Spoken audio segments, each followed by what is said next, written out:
Hey guys, welcome back to Total Disclosure. My name's Ty. I'm the host and creator of the show. Today, we have the pleasure of introducing our guest, Jeremy McGowan. Now, before I get into that, make sure to like, share, and subscribe to the channel either on YouTube, Spotify, or your chosen platform for podcast listening. We're on iHeartRadio, Spotify, Google Podcasts, you name it, we're there. Apple Podcasts, ton more. If you're listening on Spotify or Apple Podcasts, make sure to leave a review for the show. It truly helps and it's free. You can also become a member on Spotify or YouTube, and you'll gain access to early interviews like the one you're about to see today, as well as bonus content, ad-free content, a yearly gift after 1 year consecutive membership, and it costs ranging from $2.99 to $9.99, and it's whatever you think is the show is worth to you. So you choose what you pay, and everybody gets the same thing. Again, it's what the show means to you, and that's how much I think that's a cool way of doing it. So you can also order some merchandise. All the links are in the description below. We have some pretty cool stuff on the aisles of the shelves, if you will. And I'm super proud of some of the work done, and we have much more to come as well for merch. So I can't wait to talk about that. Today we are here for one reason. We are talking to Jeremy McGowan. Now, Jeremy currently works as a civilian defense contractor whom holds a security clearance. Jeremy is the program manager for a $12 billion contract run through a DoD program. He provides overall management and guidance in a multidisciplinary team resource, IT services, cybersecurity, AI, classified communication networks, and so much more. Jeremy is also a veteran of the United States Air Force. He served 2.5 years in the Middle East and nearly 2 years in South America. He was also in the reserves and spent a little bit more time, and that is where he had his encounter. We're going to let him tell the story, but it's what thrust him into the UFO community. That's where he was introduced to Lue Elizondo after some email communications that Jeremy sent. He was brought on to the History Channel's Unidentified Inside America's UFO Investigation, and that's where he made his first appearance, where he told his story. From there, it was off and running. He's appeared in films like A Tear in the Sky from Coraline Corey, where they brought the UAPx team back to Helena Island, where they attempted to capture data on the phenomenon and why that area is such a hot spot. It's where the Nimitz encounter happened in 2004, and a lot of the UAPx guys were members of that crew. So he first joined UAPx as a field investigator or researcher after he built the Off-Road Scientific Investigation and Response Information System, codenamed O.S.I.R.I.S, a fully mobile, off-road, badass, capable vehicle designed to track and measure data for and on the UAP phenomena. Today, we are joined by Jeremy, and we're here to discuss many topics and events that have occurred throughout his time in the UFO community. Community is a word that I want everyone to remember.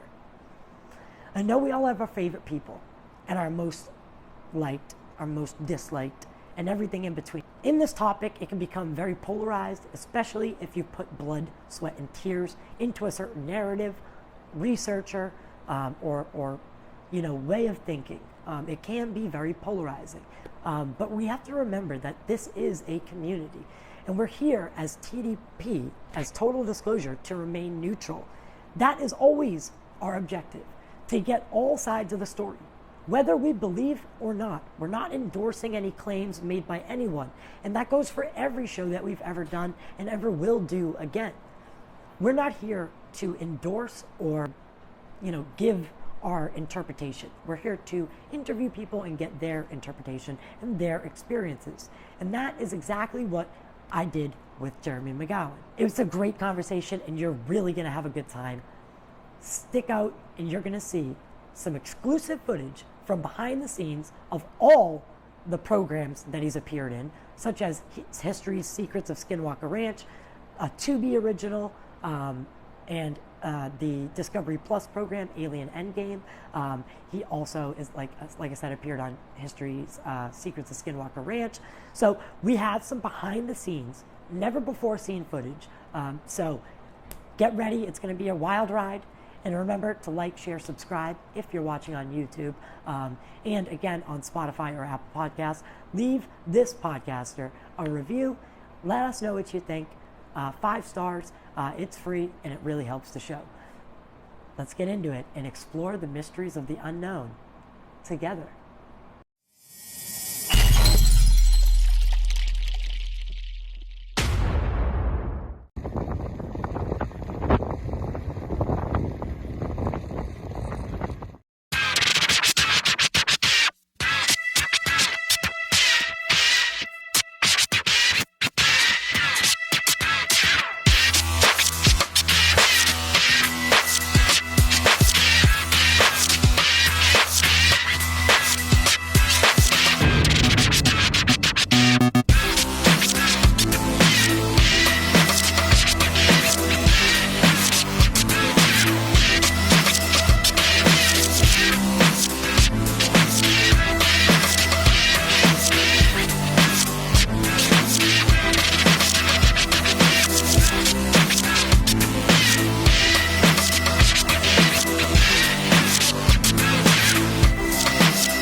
Did you ever think you'd be driving the O.S.I.R.I.S? What about when you're 8?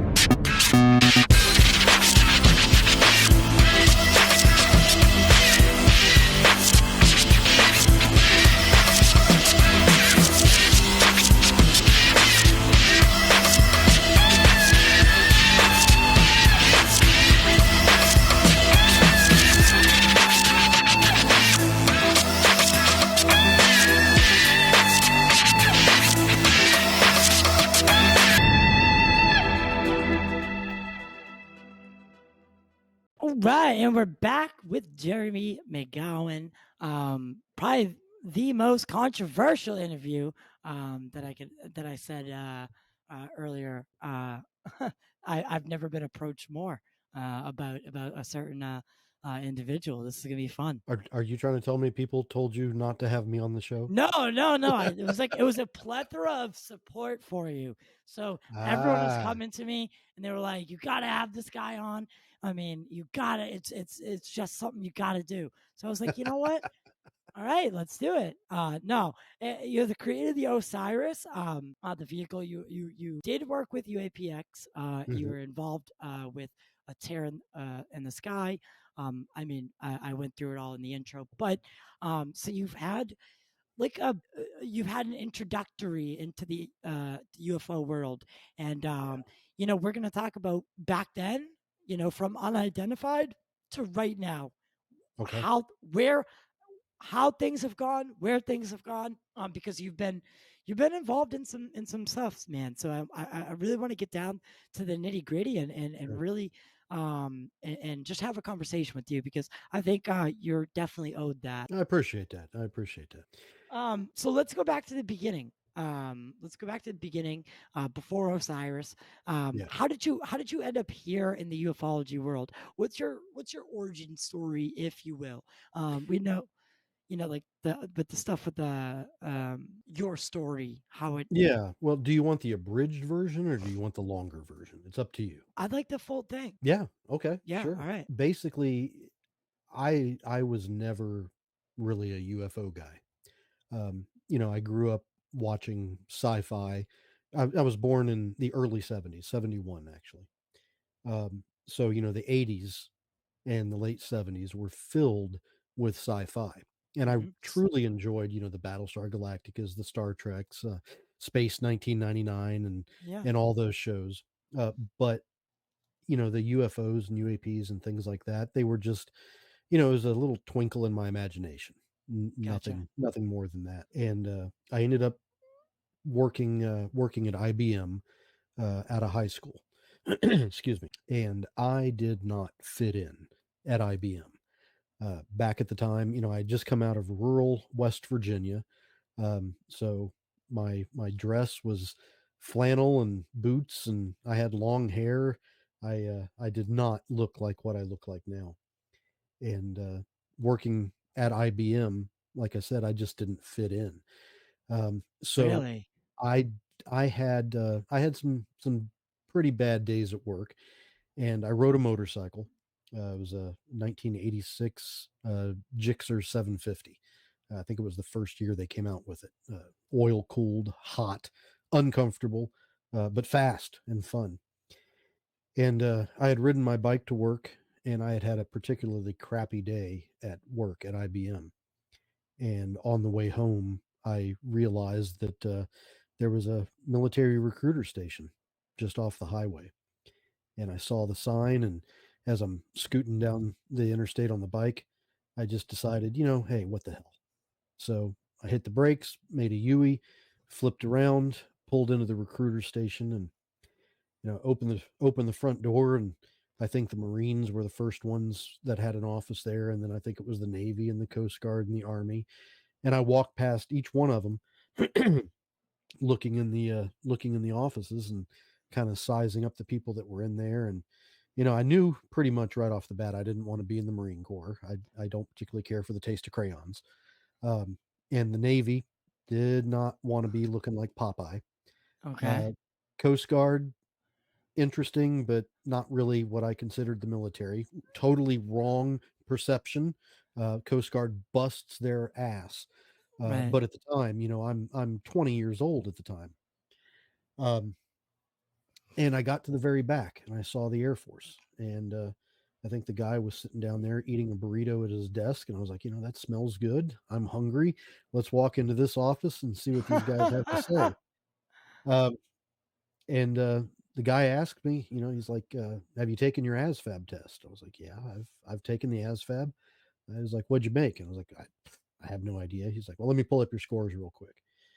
And he goes, well, looks like you're qualified for just about anything you want to be. I was like, cool. What's the option?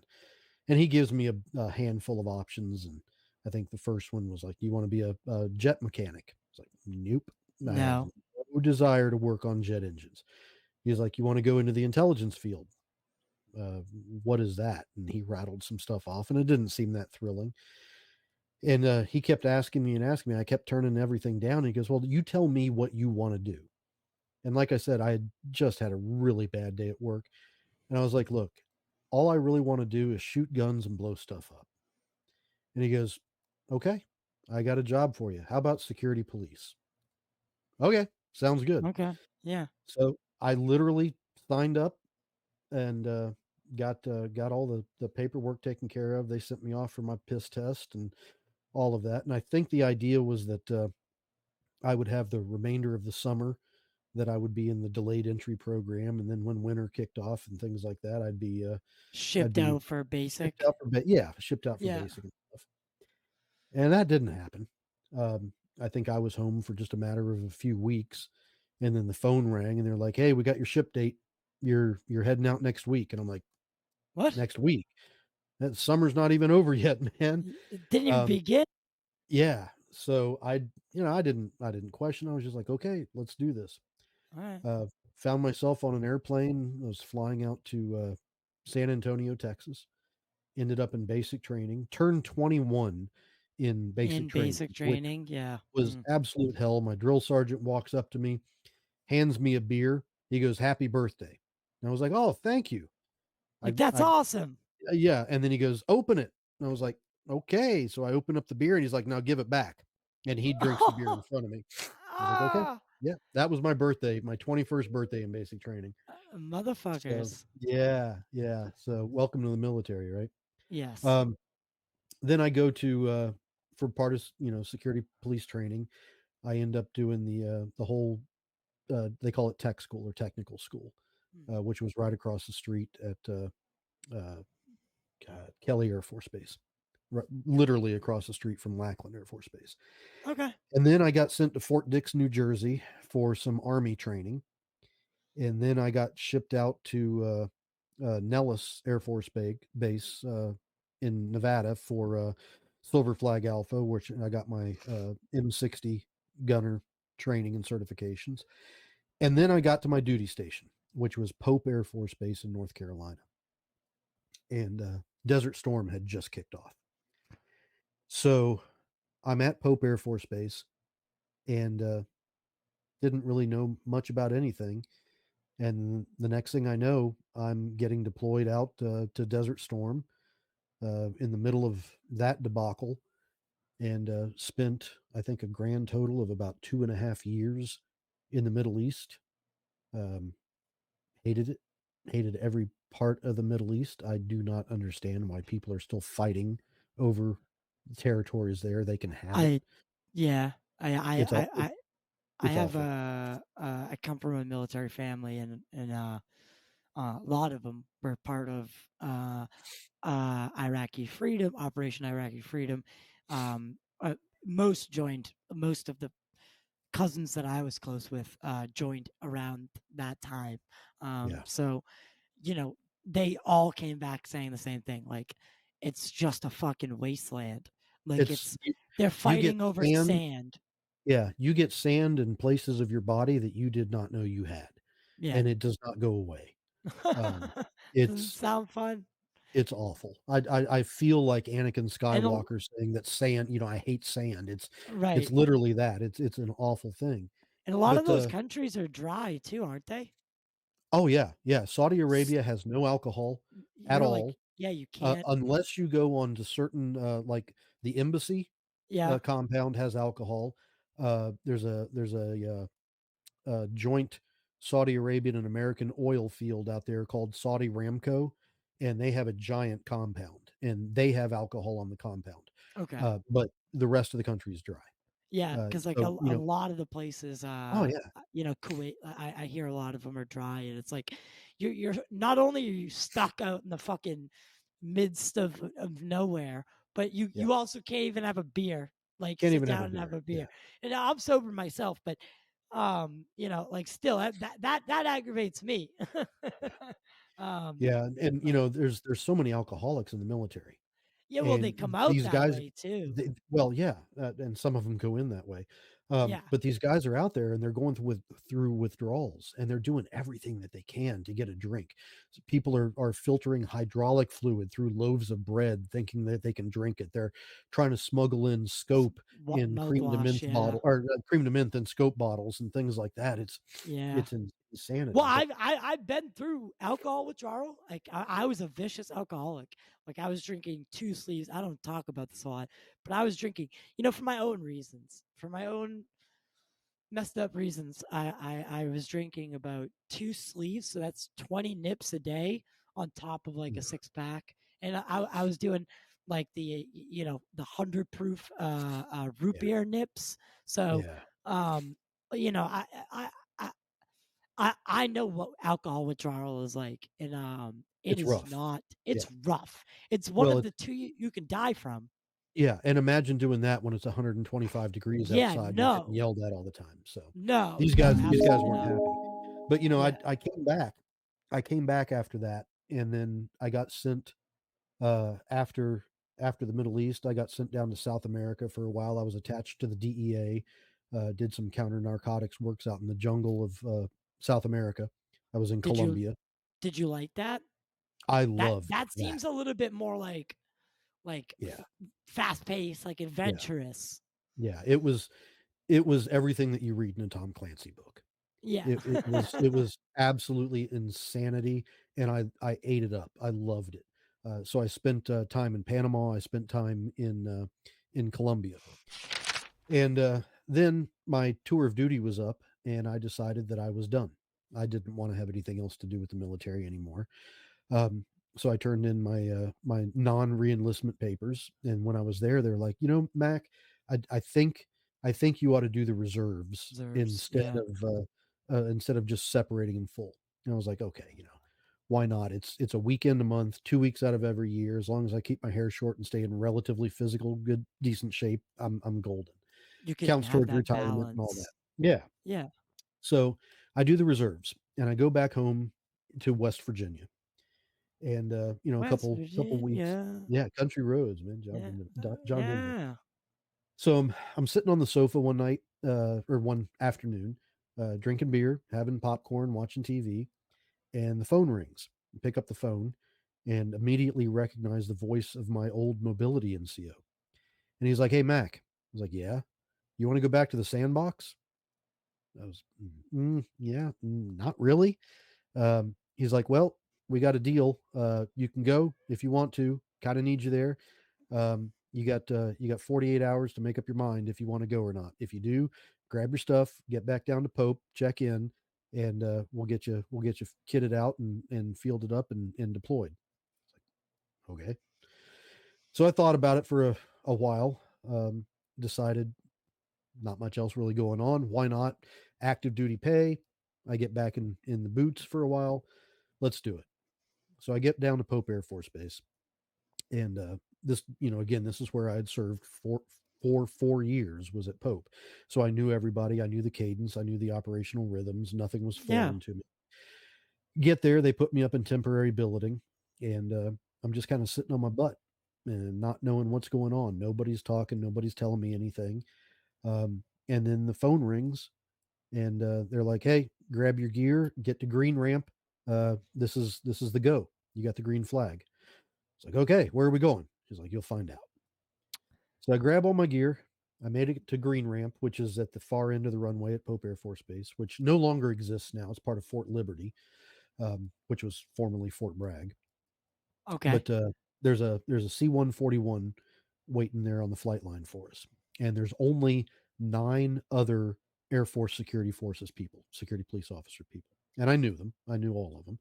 Mm-hmm. Most of them were still from active duty from when I had served there before. None of us had a clue what was going on, Or where you um, were going. or where we were going. It seemed like an exercise, like a But training mission, right? how normal is that for you to not know where you're going? Normal-ish, but at some point in time, you're either told that it's an exercise, you're told that it's a operational readiness inspection, you're told it's a temporary deployment to Fort Polk, Louisiana, to help out some construction stuff down, whatever it happens to be.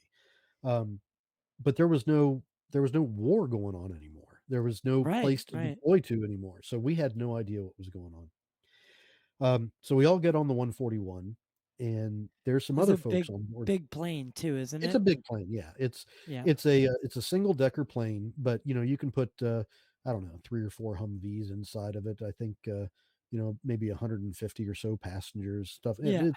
It's not comfortable. It's got the hammock seats that fold down on the side. And, Yep, yep, yep, yep. it's not first class Strap flight. in. Yeah, exactly. So we get airborne. And this whole time, we're thinking, oh, this has to be an exercise because nobody's saying anything. So they're just messing with us. And we'd gone through these exercises before where they grab you, they throw you into a plane, they get you airborne, they just circle around the flight line or the flight path for 45 minutes or so, and then you have to take all of your gear and you dump it out on the floor of the airplane, and your sergeant comes by, or some green lieutenant that doesn't know his ass from a hole in the ground comes by, and they count your canteens, they make sure that you don't have dirty socks and that your band-aid pack is there, right? They want to make sure Right, you got all your equipment so that if something actually does happen, you practice this and you know how to deploy. right. So we're expecting that to happen, and about an hour or so goes by, nothing's happening. Still nobody's talking to us. So we're kind of looking at each other going, what the hell? And the next thing you know, we're landing. Have no idea where we're landing. Turns out we're at Dover Air Force Base in Delaware. We get off the plane and we're like, what the hell are we doing in Delaware? Still, nobody's telling us anything. And they tell us, hit the head, wash your face, change your socks, get on that plane over there. And Oh that's a no. C-5 Galaxy. And the C-5 Galaxy was like the largest aircraft in the world. It has, you can put like 3 or 4 helicopters inside of this thing. You could put a bunch of school buses inside this thing. It's This thing's the massive. real deal. It Like this is is a massive. Yeah. Yeah. So the cargo hold is on the bottom where all the helicopters, the Humvees, and the pallets and everything go on the bottom, and then your crew compartment's up at the top.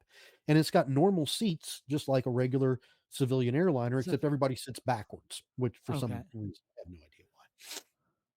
But we get on board the airplane, and as we're walking through we walk up the ramp, the tail ramp, and I can see all sorts of specialized equipment. There are special operations command, like utility vehicles, like the sand Hmm. rails and stuff that you see in movies.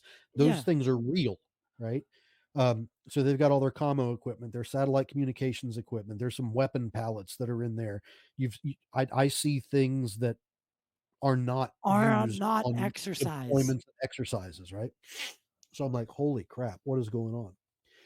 So I climb up the ladder to get to the second level of the deck where all the seats are, and I go to find my seat, and I'm looking around, and I'm like, "Holy cow! These are the tier one guys. These are the bearded dudes that wear sometimes uniforms, sometimes not our Sometimes. uniforms. Yeah. They're the guys that you want to have your back in a bar fight, but you don't want to be in the bar fight with them." Right. Uh, Right. and we had worked with these guys before because we were attached to JSOC. Our responsibility was protecting their equipment and their gear when they get forward deployed. We don't go as far as they do, but we sit back and make sure they still got all their stuff when they get back. Right. So we work with them, we train with them, we know some of them. I didn't recognize a single person. Okay. I was like, okay, this is weird. Nobody is still telling us where we're going. So We a get lot of airborne, red flags are a going lot of them. off. Yeah. Okay. We get airborne and we're up over the ocean for hours. And finally, they tell us where we're going. And we learn that we're getting deployed to the country of Jordan. Now, keep in mind, I had spent 2.5 years in the Middle East, Saudi Arabia, Kuwait, some countries that may or may not exist anymore, a whole bunch of places in the Middle East that I've been. Jordan was never one of them. So we're like looking at each other, and It's like, what the nobody fuck is is in being Jordan? friendly with us. Nobody is talking back and forth to us. Our team is basically segregated and just kept to the rear of the plane. Um, and then I climb back down the ladder, and I'm like, screw this. I'm finding myself a little solace and solitude down in the cargo hold, and I climb up onto a cargo net, and that's when I start really inspecting the equipment and the gear that's down in the cargo hold. And I'm seeing things that are way past what we had in Desert Storm. I'm seeing some of the most high tech communications equipment, computer equipment, palletized racks of sensor gear that I had no idea what it was. I was like, this is weird. So finally, we land in Jordan and we get off the plane. My team goes one way, all the other operators they go somewhere else. And a guy Major, I think it was, walks out to us. We're still on the flight line. And he's like, all right, everybody over in there in that clamshell, get your debriefing, get your assignments, go. So we're like, okay. We walk into the clamshell. We sit down in this little briefing room, uh, whiteboard at the front, guy at the podium, and we get split up, which never happens. Because the people that you train with are the people that you serve with, the people that you know what their sleeping patterns are. You know how they Right. react Right. Right. in hostile fire. You know how long it takes before they're stealing your beef jerky. You know everything about these guys, right? Right. And you don't split up a team that has trained together. But that's exactly what happened. And I got my assignment, and I don't know what happened to the rest of my team. I never saw them again for the duration of the time that I was out there. Um, But my assignment was to go with this other guy, another security police officer from another base that I had never met before, did not know him, did not know his unit, didn't know anything about him. So Uh, again, this is not no, something that happens. not normal, not normal at all. Okay. Um, but he and I are taken way out into the middle of the Jordanian desert. Nothing around. There's no infrastructure. There's no power lines. There's no roads. It's just I mean, sand. we're Uh, talking literally like Aladdin. Yeah, this is what I call BFE, bumfuck Egypt, Yeah, except it was yeah. in the middle of Jordan. And we approach our destination, and the only thing that I see out there is a tent and a big wooden crate. I, And when I say big wooden crate, I mean this thing was massive. You could have I parked a car inside this crate. I was gonna ask. So how big is this realistically? About the size of a car. Yeah, you could have pulled a Volkswagen Bug inside of it. If you cut the ends off of, you could have driven a Okay, Volkswagen Bug right through it. okay, okay. Um, That's and I'm pretty looking big for around. a wooden box. Yeah, and there's no markings, there's no placards, there's no serial numbers, there's no nomenclature, there's nothing on the crate. It's No just a insignia. big wooden crate in the middle of the desert, 10, 15, 20 yards away. There's a tent. And then we have a couple cots, not in the tent. We have a big pallet of MREs. We've got extra batteries for our radios, and that's it. And I'm like, okay, what are we doing here? And the guy that was there, I don't remember if he was a major or a captain. He was some officer. He's like, guard the crate. From what? Just guard the crate. Like, okay. Um, where's my rules of engagement? You don't have any. Okay. Where's my standard operating procedures? You don't have any. Okay. Where's my range cards that I need to fill out? Because I was a 203 gunner at the time. A 203 hmm is a grenade launcher that's on the end of an or underneath of an M16. Okay. And he's like, you don't have any. I'm So like, oh, basically, like you don't have rules aside from guard the crate. yeah. And I was keying in on that. I'm in my 20s, not my first rodeo with deployments or serving in hostile situations. So I'm like, okay, But um, this didn't seem what? hostile.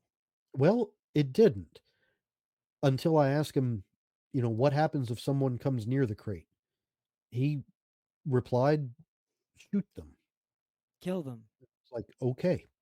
So, definitively not an exercise because I'm wearing 18 rounds of HEDP, which are the high explosive dual purpose grenades on my hmm vest. I've got 240 rounds of 5.56 ammo, um, and no rules, no standard operating procedures, just guard the crate. It's like, okay, Wow. Okay. This that's is what really we were doing. Um, and like I said, I didn't know the dude that was out there with me. And right. nobody was going into the tent. Nobody was coming out of the tent. We weren't allowed in the tent. I have no idea what was in there. Um, but fast forward a few nights because I worked the graveyard shift. Thank God, because day shift in the desert is brutal. I'd much rather Yeah. work nights. It's cold. Yeah. So you get bored. You get really bored when there's only two of us. We're both low ranking, airmen.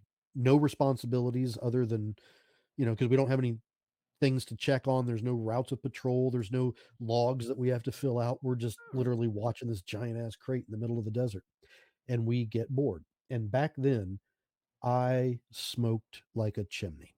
I I was a was say. two Yeah. and a half pack a day smoker. Um, and you can't smoke right there beside the crate.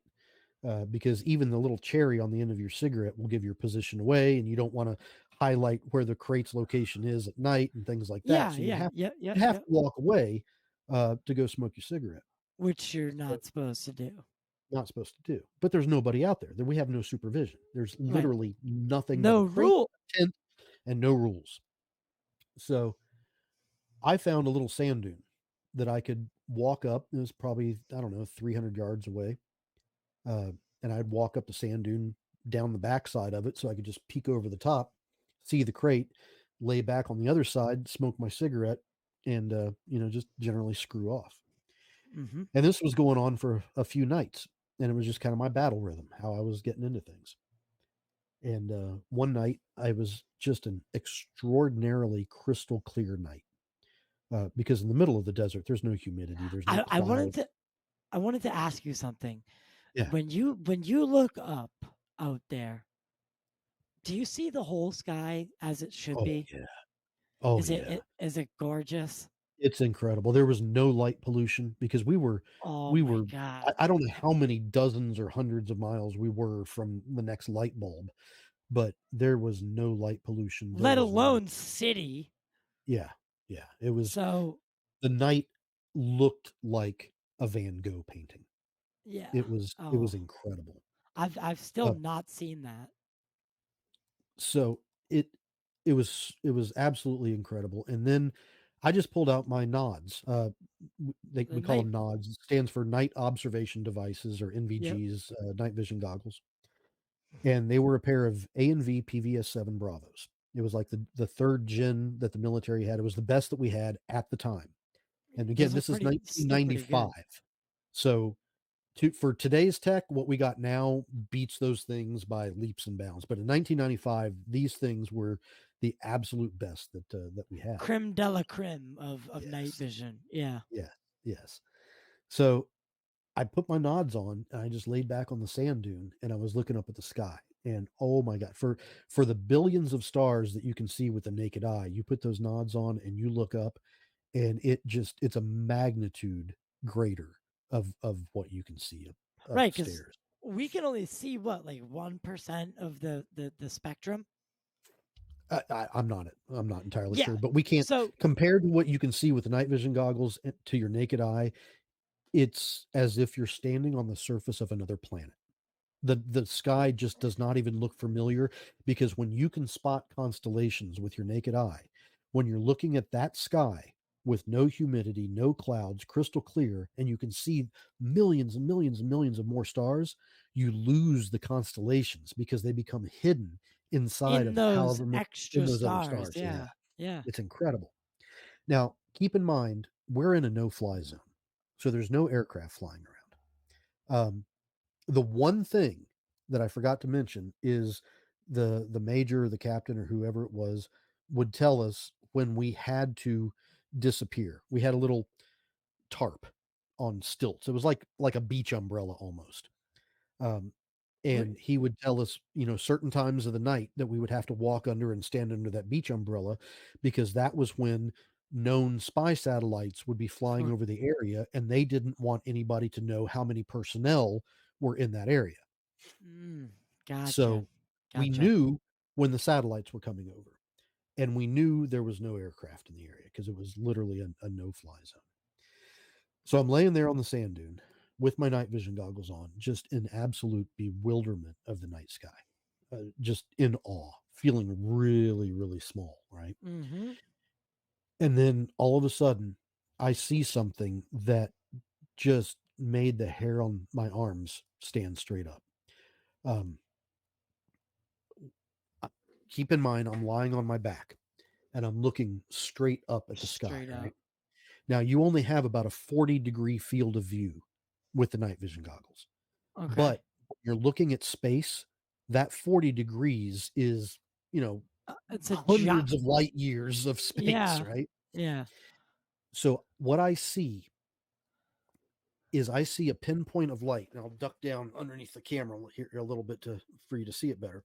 I see a pinpoint of light that comes from my 6 o'clock position, shoots directly to my top dead center, and then it executes a 90-degree left hand turn and shoots off to my 9 o'clock position. So it comes Huh. from my six, goes to my top dead center, makes that turn, and shoots off to my 9 o'clock position. And when I say it makes a turn, it didn't stop, it didn't slow down. There was no curve to the turn. It was as if you had a square Yeah. and you were tracing the edge of a square with a laser Mm-hmm. pointer, except there was no trail, there was no light beam. It was just this pinpoint of light that would shoot from my 6 o'clock top dead center and shoot off to my 9 o'clock. Now that's the whole 40-degree field of view that I was seeing, right?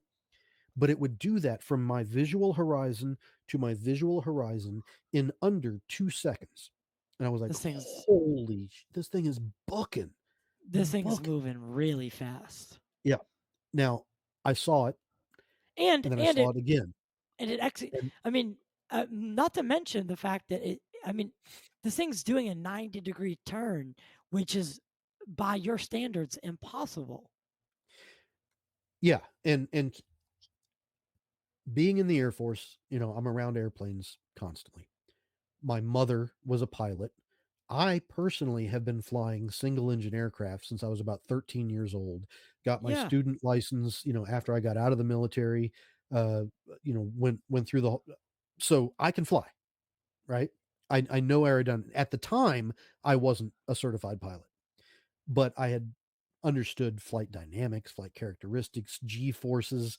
I'm friends with a number of pilots who tell me, how many minutes of arc it takes to fly a jet from, make a 180-degree Yeah. turn, how many Yeah. G's they can pull, things like that. And this This was not. violated everything. Yeah, But, exactly. I saw it, and then I saw it again, and then I saw it again and again and again, and it was in the exact same spot every single time. See, Same speed, same pattern, apparently the same altitude. So, I took off my night vision goggles, and the guy that was out there with me, he had come over to smoke a cigarette too, and I handed him over to him, and I cannot remember his name, but I handed him the nods, and he's like, "What am I looking for?" And I was like, "You'll know it when you see it." He's like, "Okay, whatever." So he puts the nods on and he leans back, and about a minute goes by and he's not reacting, not doing anything. I'm like, shit, it must have stopped. And then all of a sudden, I see his head drop and fling to the left. I'm like, yep, he just saw it. like, yep, He saw it. you're like, he saw this fucking thing. He takes the night vision goggles off. He hands them back to me. He doesn't say a word. He reaches in his right cargo pocket. He pulls out a pack of cigarettes. Now, he smoked beaties, which is basically tobacco leaf rolled in a little tindu leaf. They're like local Middle Eastern cigarettes. Middle They Eastern, yeah. yeah, it's literally like a little leaf filled with tobacco that has baling wire or something wrapped around it. They're horrible. But he Yeah. takes one of those, lights it up. He walks back to the post, walks back to the As crate, and he as if he doesn't didn't say see anything. nothing. He didn't say a word to me, wouldn't say a word to me. And like I said, I don't know who he was. I don't know where he came from. I don't know what he was doing there other than the same thing that I was. Was he So, particularly like, did he have an attitude to you at all before that? no, we barely said anything to each other, which is so weird because, we talk a lot, especially in a situation like that. I'll call the guy You're the Frank only two. or Yeah. Bob or whatever. I'll be like, Frank, what do you think about the Knicks? Or, and just nothing. There was no conversation. There was nothing happening. And I, It's kind of weird. the personality difference was stark. Yes. And the action, I'd spent countless hours in foxholes before that with other people and training or real world and people you barely know. And you talk your Yeah. butt off. Yeah. Um, this guy, nothing, couldn't get anything out of him. And that was it. We, that was it. That was literally the event that I saw in 1995 deployed in Jordan. And, it it stuck in my head for, like 24 years later, Now you until got to about ask yourself, what's in this crate, hmm, well, right? that becomes a very interesting story. So you asked me, this is a very I'm giving you the long version of this story. Um, you asked me how I got here now today. Um, the crate became interesting, I guess is the word to say. And I'll get to the crate part in a second, but 24, 25 years went by and it was always kind of just simmering in the back of my head. I never really thought about it much. It was there. It'd pop in and pop out every now and then, but nothing I could do Like, about it. Right. yeah, like, holy shit, remember that? Right. that Right. was that was crazy. So in 2017, I had gone through a relatively nasty divorce. And I think this was 2018, maybe 2019. I'm horrible with dates. Um, let's say 2018. And I'm sitting on my sofa. It's about 3 o'clock in the morning. I can't sleep. I'm basically having a pity party for myself, feeling absolutely horribly depressed. Life has not gone the way I want it to. Um, my living room consisted of a used sofa that I got from a friend and a television that was leaning up against the wall. And that was it. Um, but I flip on the TV and I land on the History Channel. And there's this show about On it. UFOs and aliens. I'm like, okay, yeah, sure, I'll watch it. And they just happened to be showing an episode about some military guys in the Middle East who had seen some weird things in the sky.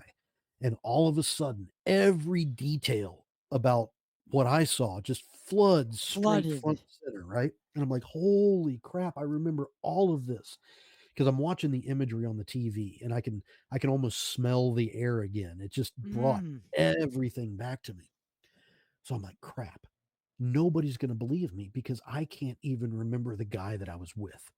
right. So I get up right then and there. I get up, I go to my computer, I log into Reddit, and I'm like, if anybody can help me find this person, it's the internet detectives on Reddit.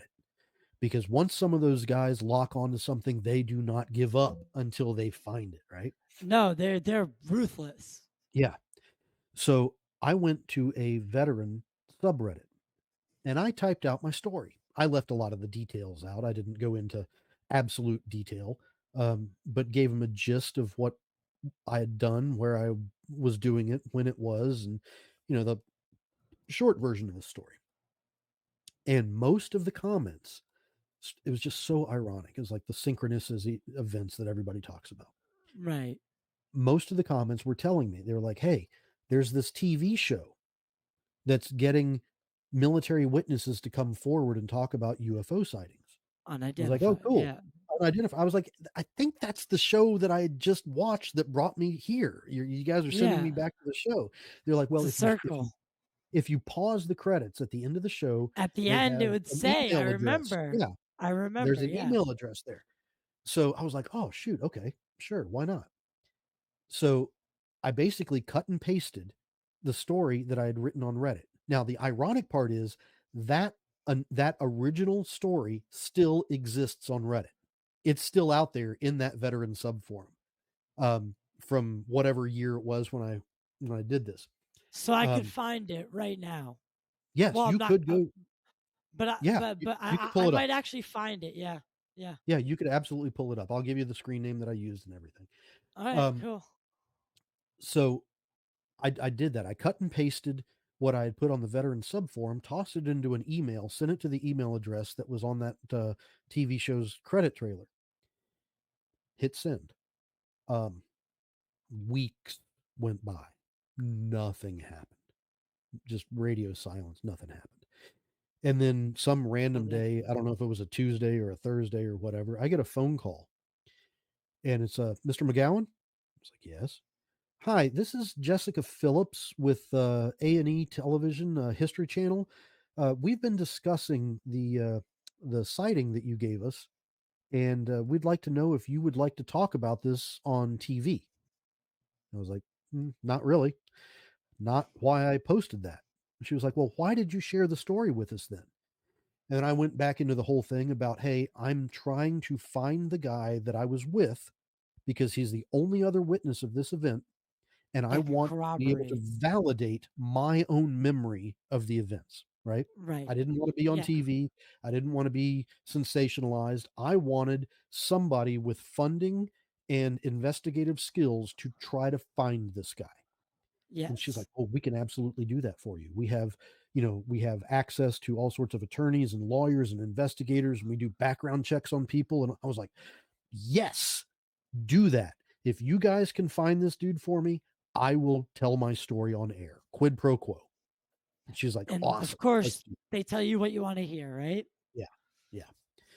The next thing I know, sorry, I have fuzz in my mouth. The next thing I know, and I still haven't gotten the information that they promised me. Yes, of But I'm course. flying to New Naturally. York. Yeah, I'm flying to New York to be interviewed by this guy called Lue Elizondo. And I'd seen him on the TV show. I didn't even have a Twitter account at the time, but I'd seen Uh-huh. him on the TV show. He was the ex-DIA officer that retired and started chasing UFOs full time and things like that. Works with Chris Mellon, TTSA, the whole intro to the TV show, right?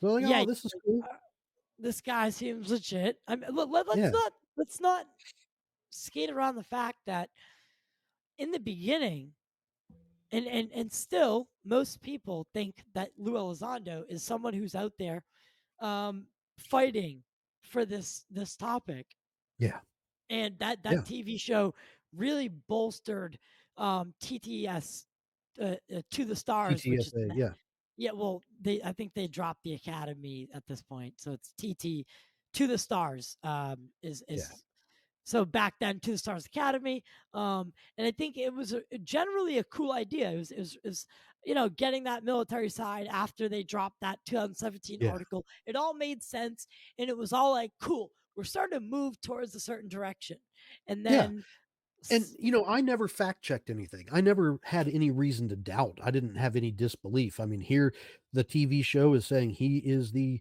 former director of ATIP, a $22 million Pentagon project studying UFOs. I'm like, okay, he's the former director of ATIP.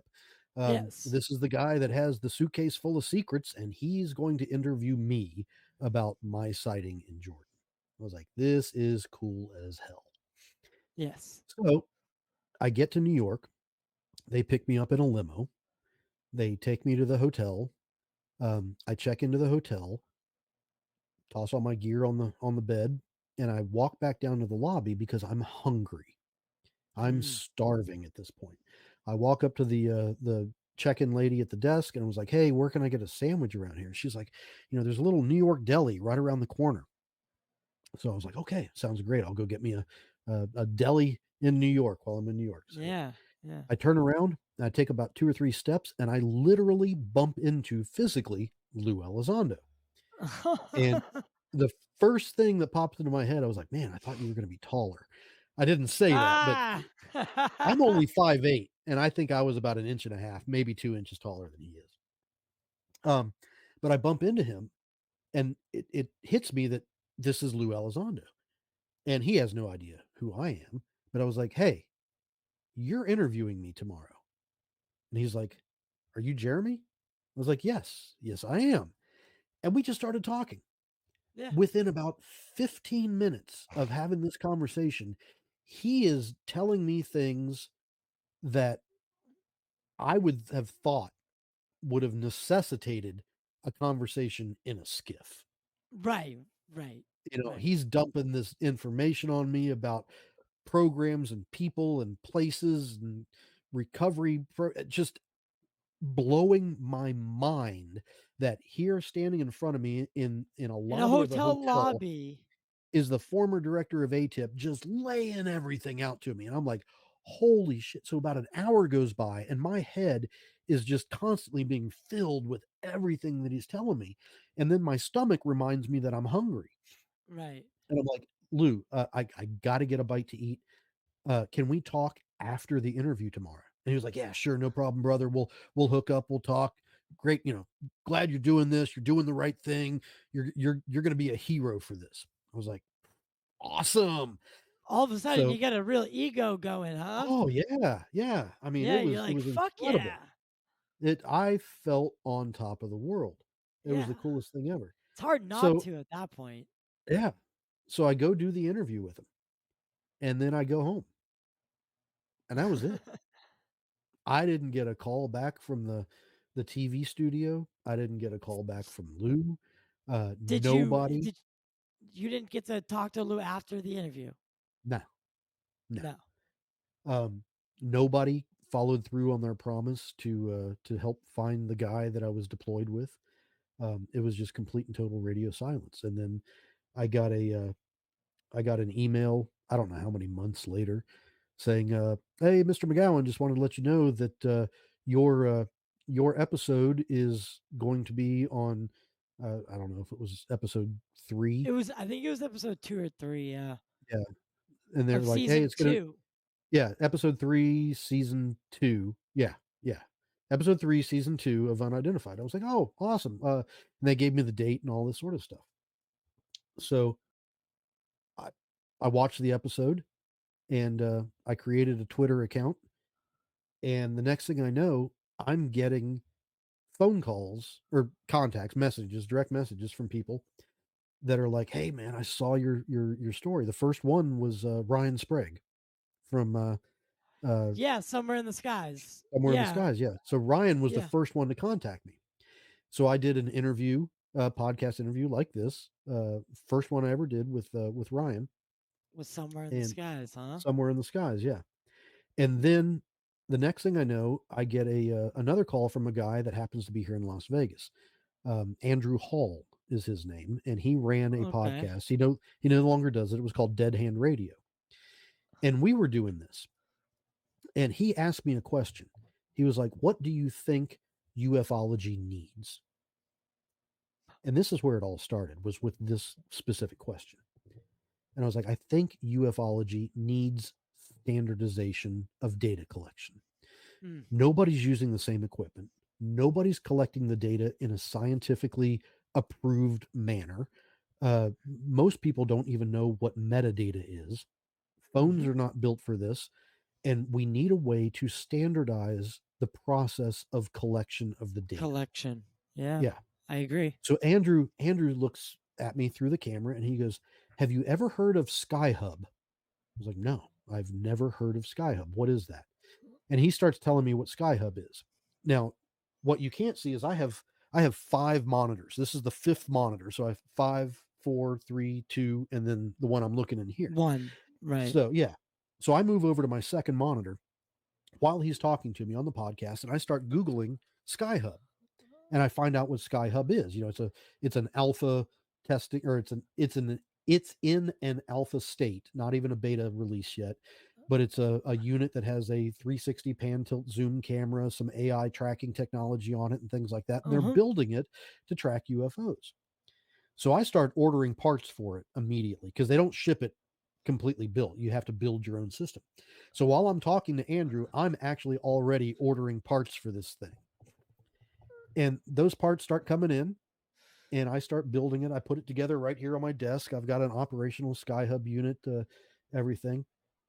And I Is start it thinking, expensive? it depends on the level of detail you want to get into it. Um, Okay. I mean, it uses some expensive parts. The camera itself, if you just do the one camera system, it was like a $600 camera. hmm Things like this. So it can get, $1,500, $2,000 Okay. at that time. Um, so once I've got this thing operational sitting on my desk, I'm like, I come to a Well, really stupid realization. where am I I going to put live in this? Las Vegas. I live in the brightest city in the world. Nothing but light pollution. If I put this on the roof of my house, it's not going to see anything. It might pick up the beam of light from the Luxor, but that's going to Yeah. be it, right? Yeah. So I think this thing has to be mobile. I have to be able to take it out into the desert. But if I make it mobile and it just runs on car batteries and I put it out there and I leave it out there, then somebody's going to steal it or it's going to get Steal it. Yeah. destroyed. I was like, it's got to be permanently mobile. I need to mount this thing in a vehicle. I had just bought an old Land Rover Discovery. It's a 1999 Land Rover Discovery. Woo. And I was like, screw it. I'm going to put it in the Discovery. So I go out and I start drilling holes in the roof and I start, wiring this Skyhub unit up into this Land Rover Discovery. And it was perfect. And I start tweeting about this and I start, showing things on social media of what I'm Progress. doing. And I've got a little bit of a following because people saw me on the TV show. They saw me on Ryan Sprague's podcast. And then all of a sudden I get a phone call from from a guy by the name of Jake Mann. Now, Jake, man. Jake Yes. Mann ran a podcast called It's Redacted. And Okay. he and his wife did some really, really amazing research and some deep dives and had some great production quality stuff. And Jake talks to me. He's like, "Hey, man, I want to do a movie about you and your truck." And I was like, "Okay, let's do it." Yeah. There's a lot of other details in there and things like that. Of And then course. Naturally. about a week goes by, and I get another call.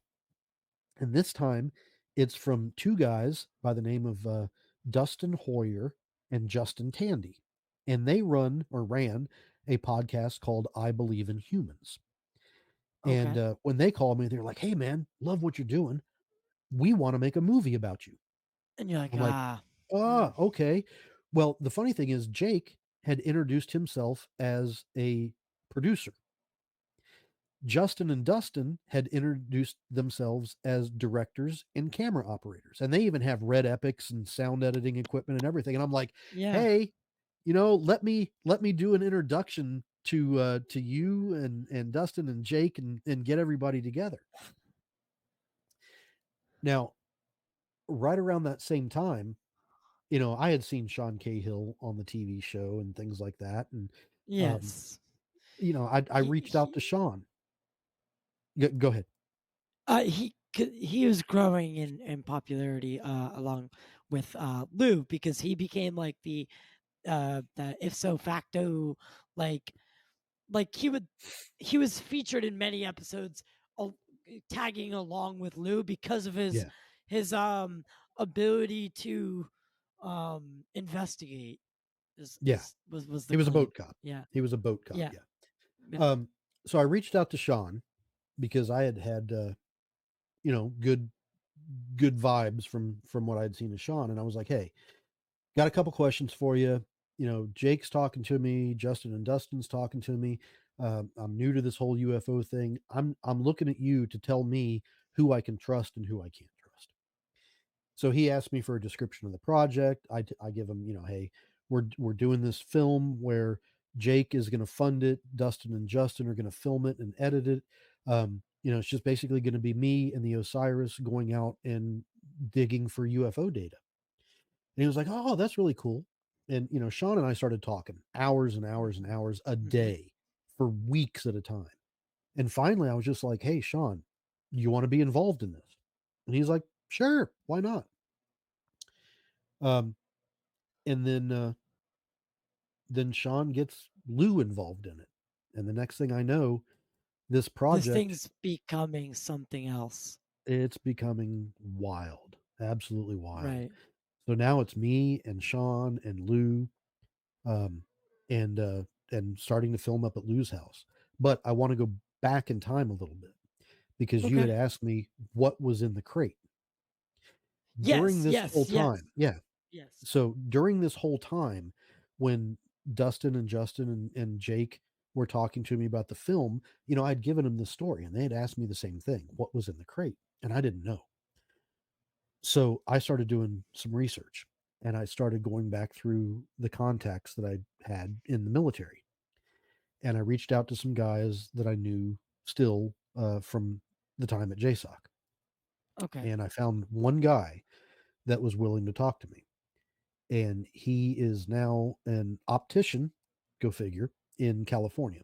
Totally out of the military, changed his entire life, and he's now an eye Right, doctor, an right. And ophthalmologist in yeah, ophthalmologist. yeah in California. So he and I were talking, and it turns out he was on the receiving end of that crate. And according to him, and now again, this is all according to him. I do not have So any this other is data points other take than his take them with a testimony. grain of salt. Take it with a grain of salt, but I served with this guy. I trust this guy, but at the same time, I have no way to validate anything that he's telling me. Okay. Okay. According to him, he was also part of this operation that I was part of in Jordan, except he was in Egypt. It was apparently a multinational exercise. He said the crate that I was guarding ended up in his AO in Egypt. And I was like, okay, so what was it? And he wouldn't tell me. And this went on for a few weeks. And finally, I broke him down and I got him to say, I said, I'm not going to mention his name, but I said, give me a hypothetical. Talk in hypotheticals. If you need to, just you know alleviate yourself of any responsibility and give me a hypothetical. And he goes, hypothetically speaking, McGowan, imagine the Soviet Empire collapsing in 1991, 4 years before you were in Jordan in 1995. Now imagine all these nation states that just spring up out of nowhere overnight. Now imagine how the Soviet Empire had their nuclear arsenals spread across the entire continent. Oh, Overnight, fuck. these new countries spring up with Spring up and nuclear capabilities. capability. Yeah. They have missiles, they have warheads, they have everything that they would need to be a fully nuclear operational country.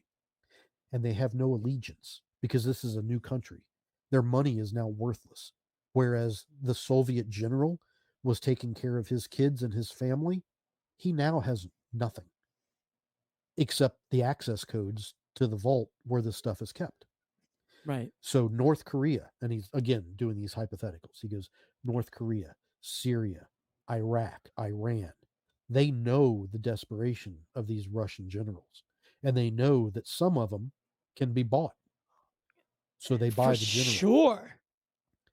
and they take this fissile material, they take these warheads. And I didn't believe it. And I was like, there's no way that would ever happen.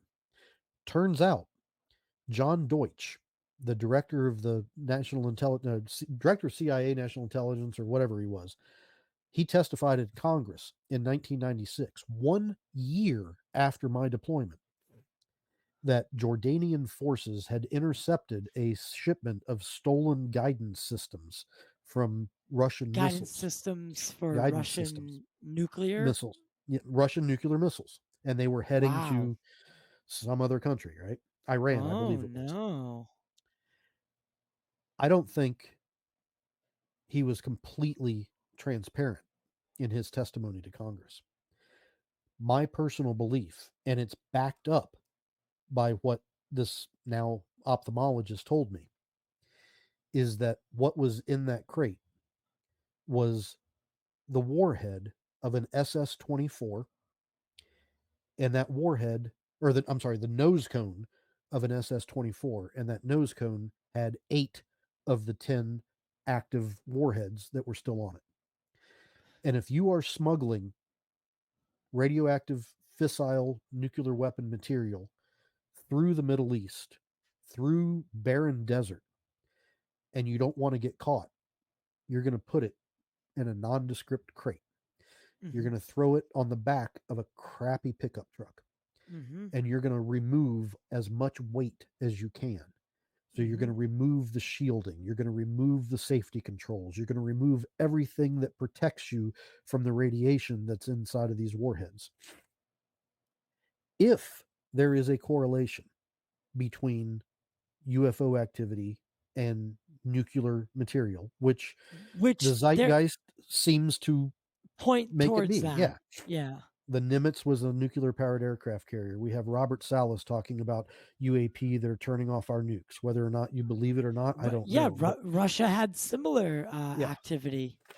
So if you are a UAP that is interested in our nuclear materials and you're scanning the surface of the earth, and then one day you happen to see a radiation signature where it's never been before, In the you middle might of a want to go check it desert, out. Yeah. in the middle of a Jordanian desert. Yeah. Yeah. Yeah.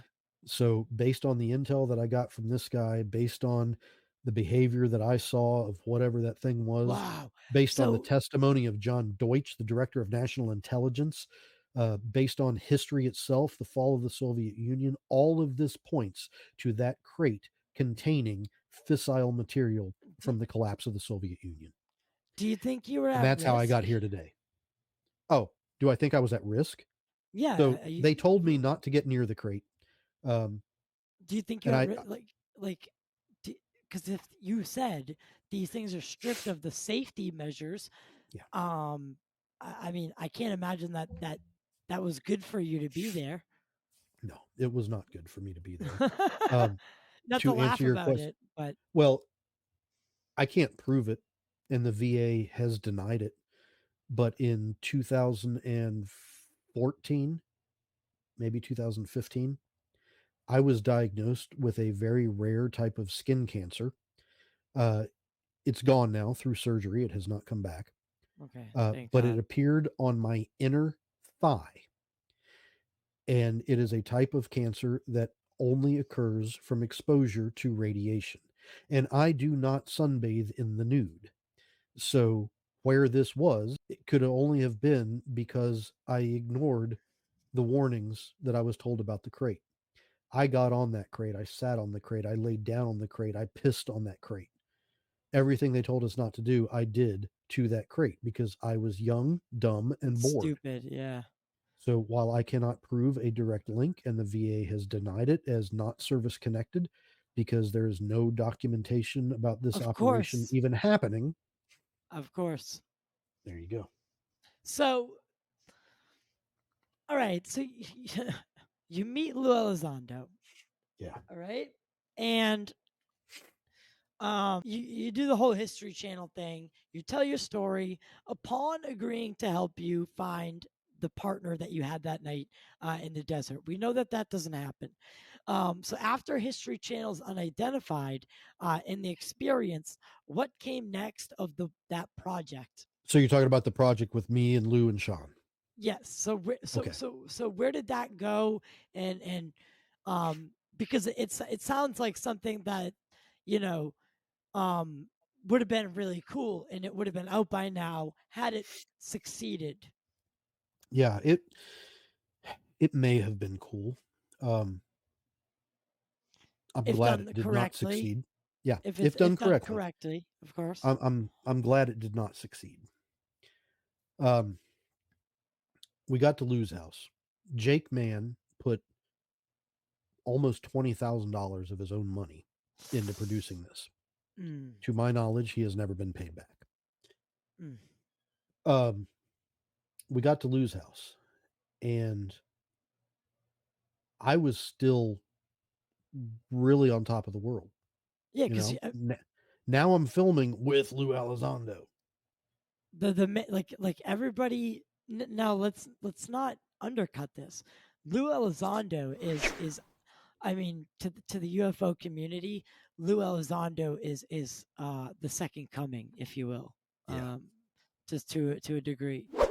He is untouchable, and he's got the fan base behind him yeah. to such a degree. Now you're on the inside. How does that Oh yeah, feel? it's incredible. It's absolutely incredible. I've got direct access to Lou Elizondo on Signal. I can call him at 2 o'clock in the morning. He takes my calls. Yeah. It's wild. And Sean comes to my house in Las Vegas, and he hops in the Osiris truck with me, and we drive from Las Vegas to Lou's house in Wyoming. And it's like a 2.5 day drive. And in that time, we talk about everything. Hmm. Sean and I talk about, uh, you know, kids and family and life and things like that, all the way up. And I get to Lou's house, and it was cool. It was so super cool.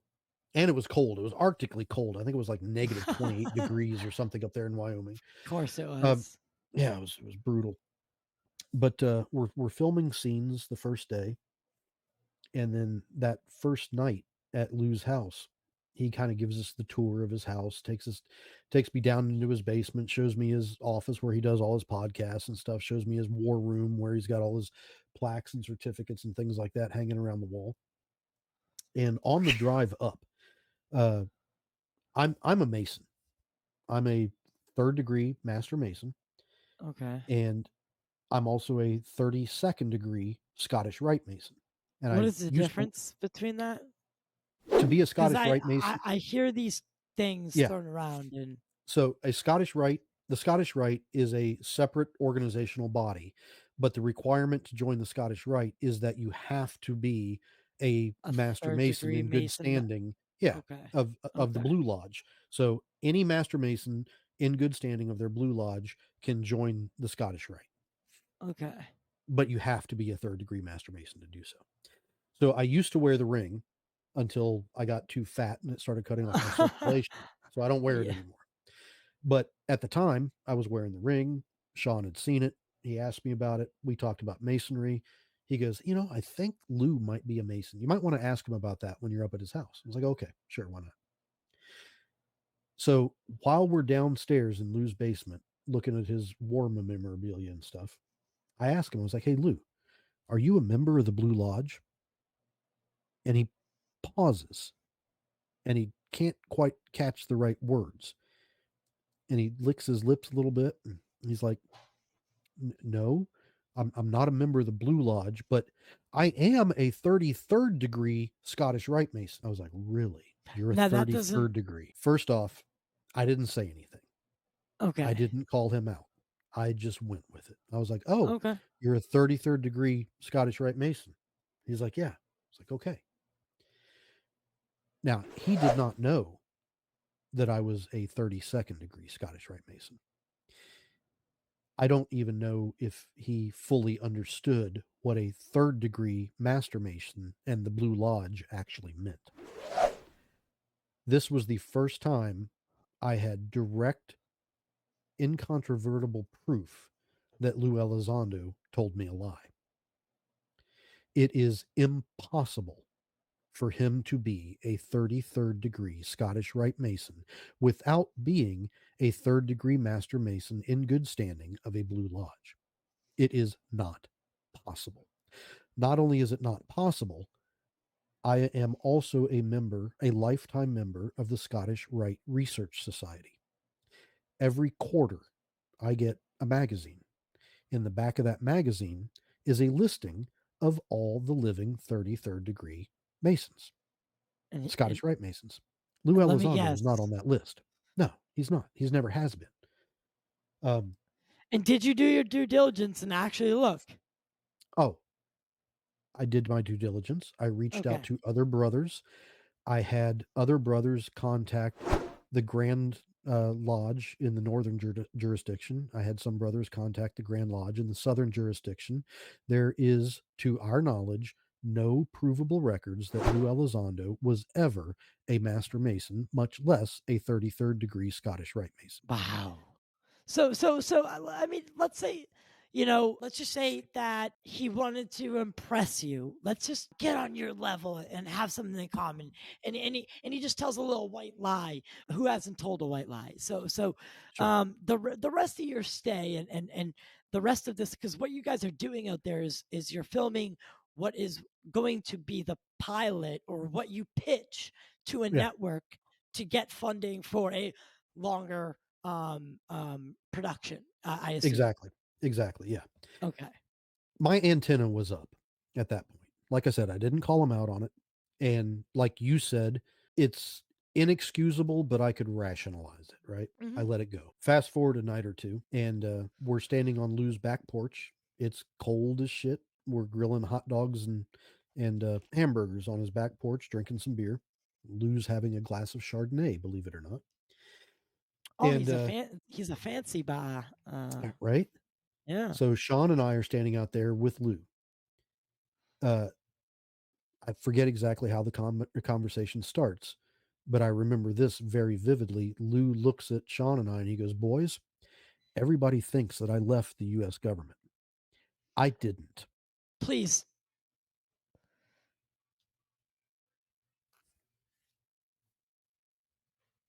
man, you just caught me off guard with that one. Um. Okay. Now, So. now I will back that up with another data point. Okay. During the time that we were at Lou's house, his wife was having the kitchen remodeled, the kitchen counter specifically remodeled. And she was under a lot of stress because the contractors weren't doing it correctly. They did some shims wrong, things were rolling off the countertop. She was just absolutely losing her mind because the job wasn't done correctly. And it was rightful that she was upset. But she looked at Lou and she lost her shit on Lou, basically yelling, saying, "I don't know why you're not getting more money out of this contract. You need to call whoever you need to call and get a yeoman, get a personal secretary, get somebody to help you organize this because the money's there. We know the money's there and you need access to it." So your first real interactions with his wife were her yelling about money? No, no, no, no, no. This was, a couple days into it. She was a gracious host. She was very, very cordial, very, very, very hospitable, lovely But lady. she did let it slip that she is uncomfortable, that she thinks he should be getting more money, and potentially so you said what? Well, she said that Lou should get a yeoman. What is a Now, a yeoman? yeoman, it is a naval rate for an administrative assistant. Naval, Navy. Why would the Navy have anything to do with this? Oh god. Well, okay. Right? OD and I. Okay. So let's we won't speculate. I'm not going to speculate because I again I'm a neutral person. Um, but there have been many people who have said that Lue Elizondo has not really left the government, and that he, this th- that they needed to do something to get the UAP topic out there. I mean, there's many theories that have gone around that there needs to be a disclosure before a certain time because something's on its way here. We could go down those paths, but Sure. do you think that it's possible that Lou is still part of the government and potentially um, been I did seeded at that time. into, yeah, I did at seeded that into the time. public? Okay. At that time, I did. Okay. I had no reason whatsoever to question the fact that Lou telling me that he never left the government, his wife talking about a naval contract and getting a yeoman. Who is going to assign a yeoman to a civilian contractor? Nobody. That's It's ridiculous. so Um, what about Harry Reid and Harry Reid's confirmation of Lue Elizondo? that confirmation came after Harry Reid had left the Senate. It really carries no weight. Okay. Okay. So you think okay, all right. I Harry that Reid that wrote that as it popped yeah. into my head. So now there's the Mason thing. There's the not There's leaving the military thing. There's the naval contract thing. And my head is spinning. I don't know what to think about this. Another day goes by. Myself, now Sean you're Cahill, Jake Mann, Lou Elizondo, we're sitting at Lou's dining room table. This is at night after another day of filming, and we're shooting the shit. And somehow, some way, I don't know how the conversation got started, but we were talking about things in general. We were talking about remote viewing and, possibilities and things like that. And Lou takes this napkin and he draws on a napkin 3 boxes. And he goes, everybody has remote viewing wrong. And he goes, when you remote view, you actually travel. You leave your body and you travel to a different realm. And he goes, this box one right here, if you remote view a person, you are traveling to this realm. Then he goes, this box right here that I'm drawing, if you remote view a place, this is the realm that you're going to. And then he draws another box and he goes, if you go here, you might not come back because there's almost no humanity in this realm at all. And I'm like, what the fuck is this guy talking about? And he can see my facial expression is just going stern. I'm sitting back, I'm crossing my arms, I'm tapping my fingers on the table, and I'm like, this is bullshit. And he can see that he's losing me. So what does he do? Lou is sitting to my right, I believe. He takes his left hand and he reaches over and he grabs my right arm, my right forearm, and then his head drops down and he looks like he's going into some sort of trance. Are you And he kidding? starts, no, I'm not kidding at all. This was This was bizarre. you swear to God on Yeah. or swear to whatever that this is a true story. Yes. Okay. 100%. And I've got people, like I said, um, Jake Mann, I believe, was there. Justin Tandy, I believe, was there. Dustin Hoyer, I believe, was there. Sean Cahill was definitely there. We were all sitting around the table and saw When this happen, right? okay. And he starts telling me about my future. And this is when it all came crashing down for me. With his hand, with his left hand on my right arm, he starts saying things like, "Hey, don't worry about your daughter. She is going to go to the most prestigious university in the United States."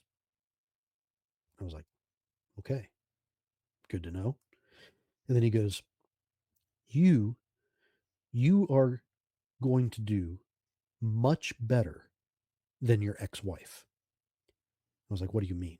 He goes, "Your ex-wife is going to suffer from drug addiction and she's going to lose her career." These are bold claims. These are both, very bold claims that Lue Elizondo is making. Yes. And then he says, to kind of pile onto it, he goes, and I'm not going to say the date. I've never said this date out loud, but he gives me a date. And he goes, on this date, there is going to be something that happens to you that you're going to have a very difficult time getting over. But when you do get over it, you're going to come out of it much, much stronger and you're going to have your path forged for you. I was like, okay, whatever. And I started thinking about all of this. I go to bed that night, and this, like I said, this is when it all came crashing down because I am very analytical. I want to know how things work. I want to know how people work. And this is when I put it all together.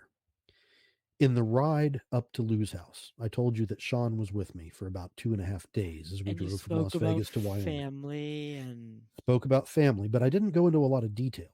And I say this now, but I never told anybody about it then because I don't have one daughter. I have two daughters. I have the daughter that I talked about oh, all the time, even to Sean. Sean had no idea I had two daughters because I was estranged from my oldest daughter. She is now okay. 24 years old. We have repaired the relationship. She actually lives with me now. But at the time, she wasn't speaking to me. Right. We had a very bad relationship. So Complicated. yeah, I never said daughters. I said daughter. And I talked about my youngest daughter, Cameron, and she's a genius. She's won the state science fairs in 3rd grade and 4th grade. She went to UNLV in Just in some of the videos I see, she looks like she picks things up very easily. she's a brain. Yeah. And I would tell that to Sean, right? And then Sean apparently would pass that on to Lou. I S- also told Sean one other point. Supposedly. Supposedly, yes. I can't prove it, Allegedly. but it all Yes, makes sense. Allegedly, allegedly. it all lines up. I also told Sean about my divorce. Remember, I said I had gotten divorced in 2017. It Yes. was really messy. Yes. Yes. In that, I had omitted one thing. Actually, I had omitted two things. I told Sean that my ex wife had an addictive personality. In Lou's little remote viewing thing, he said that my ex wife was going to suffer from addiction. What I did not tell Oh. what I did not tell Sean is that my ex-wife is Mormon. She doesn't even drink caffeine. Her She's a addictive health personality, addict. she's a health addict. Oh my She god. would rather have gone to the gym than spend time with me. Right. That was one of the contributing factors of our divorce. She's a health addict. Now, here's the other key point. Just like I never mentioned my second daughter, You never I mentioned. never told Sean that I had been married twice previously. So Lou didn't say, hey, your first ex wife or your second ex wife, or made any identifying characteristics between the two. He just said, hey, your ex wife. Right. It all made so much sense at that point in time. But I continued to roll with it. I I mean, this is, continued, I mean, but this is intelligence gathering 101. it is at this point. It absolutely is at this point in time. I am not the person that I was 3 days prior when I first rolled into Lou's house, right? 3 to 4 Right. days prior. I am on a completely different mission now. But I'm also really confused because you can't make that switch flip immediately. So part of me is still thinking, well, maybe this is real. Part of me is thinking maybe this is bullshit. So I'm really trying to figure out what the hell's happening. The next day, This has got to be so hard. yeah, I was a mess. The next day, we're doing a shoot inside Lou's living room, and we're sitting on a sofa in Lou's living room. Lou is like in a lazy boy recliner with his back to this giant picture window, and it was the part of the teaser video where Lou's talking about what he wants Sean and I to go do. Yeah, get the And link to that. I'll get it for you. It's on. If you look at Stephen Greenstreet's Twitter feed, Yeah, I know. I was it's just it's looking on at there. it It's on there. Um, because I think but that's Lou's something really important to play. yeah.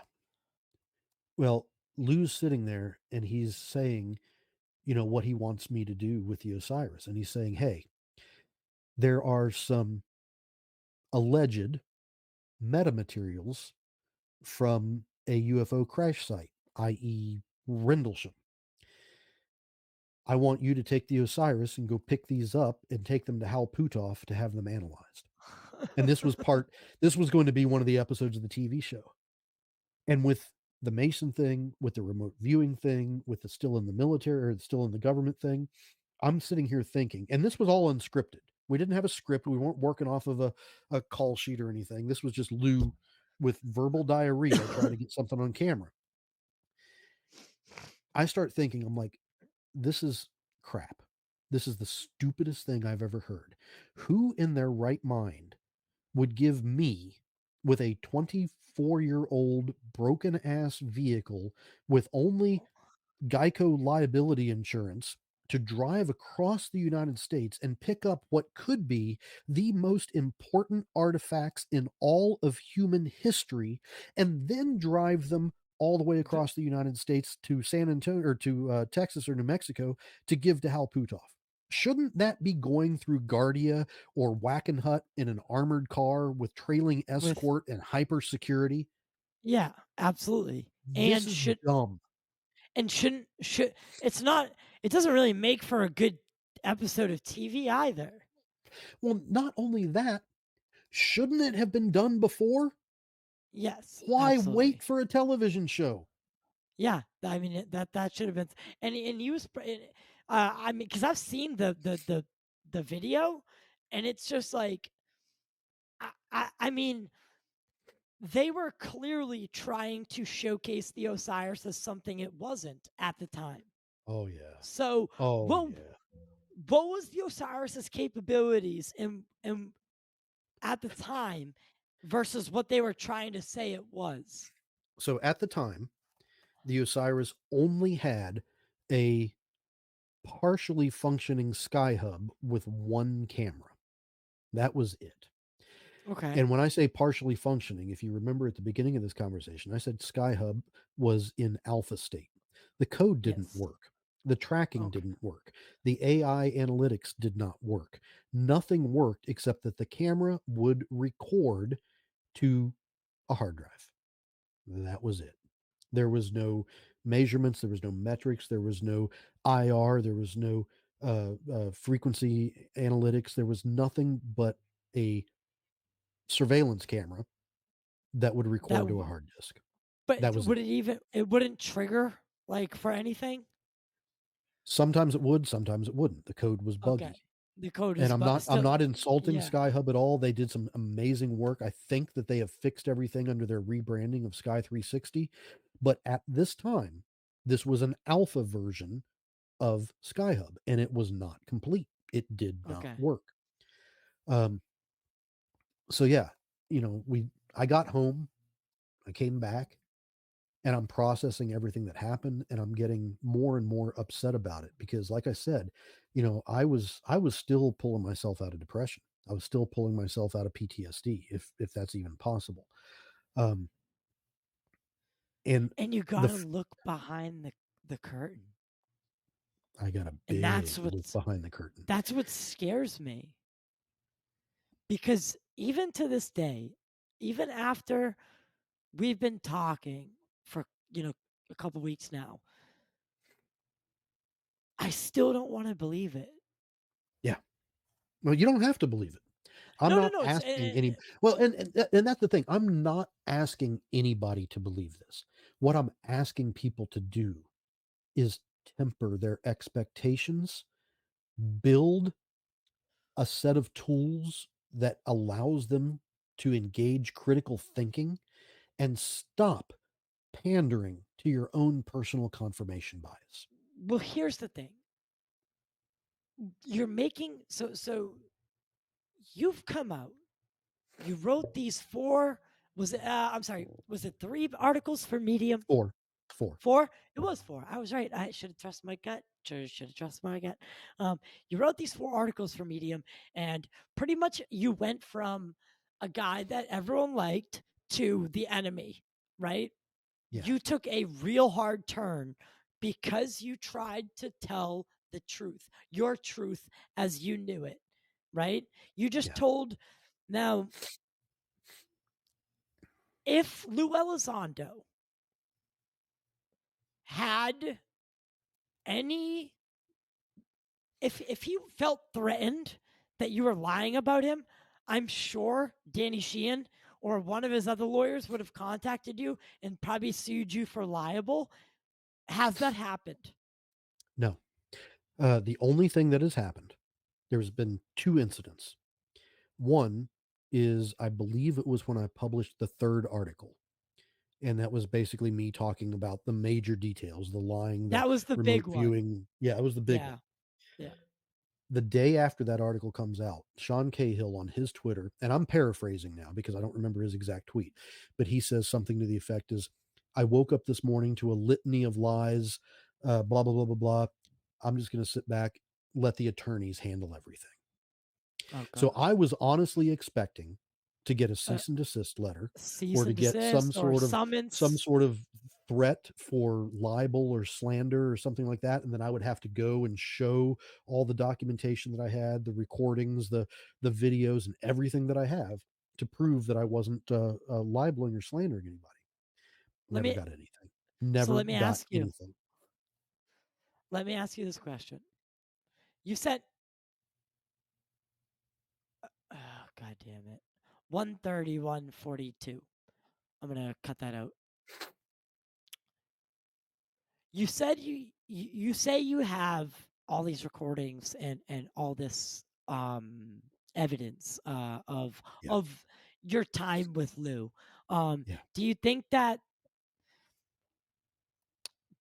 he has not sent any of these attorneys after you or anything like that because he knows that you have the evidence to back it up? I made it known that I have them. I I made mean, it known he that had I to have have them. known. You guys were recording for a fucking TV show. He had to have known he was being recorded. Well, not only that, but you got to think about, the Osiris was built because it wasn't. I had the Sky It Hub, and that was the blows only me thing that for away. UFO in the Sky Hub. But on the way up there, Sean Cahill and I had GoPros, we had audio mics, we had my dash cam. All of that stuff was running the entire time that we were driving. All of that stuff recorded everything. Oh my God. So I made it very known that I That had everything. you have Nobody. and you have and Yeah. not only do you have it, but what would it take for you to release it? Because if let's just say hypothetically, because it's still like it really fucks with me in my head.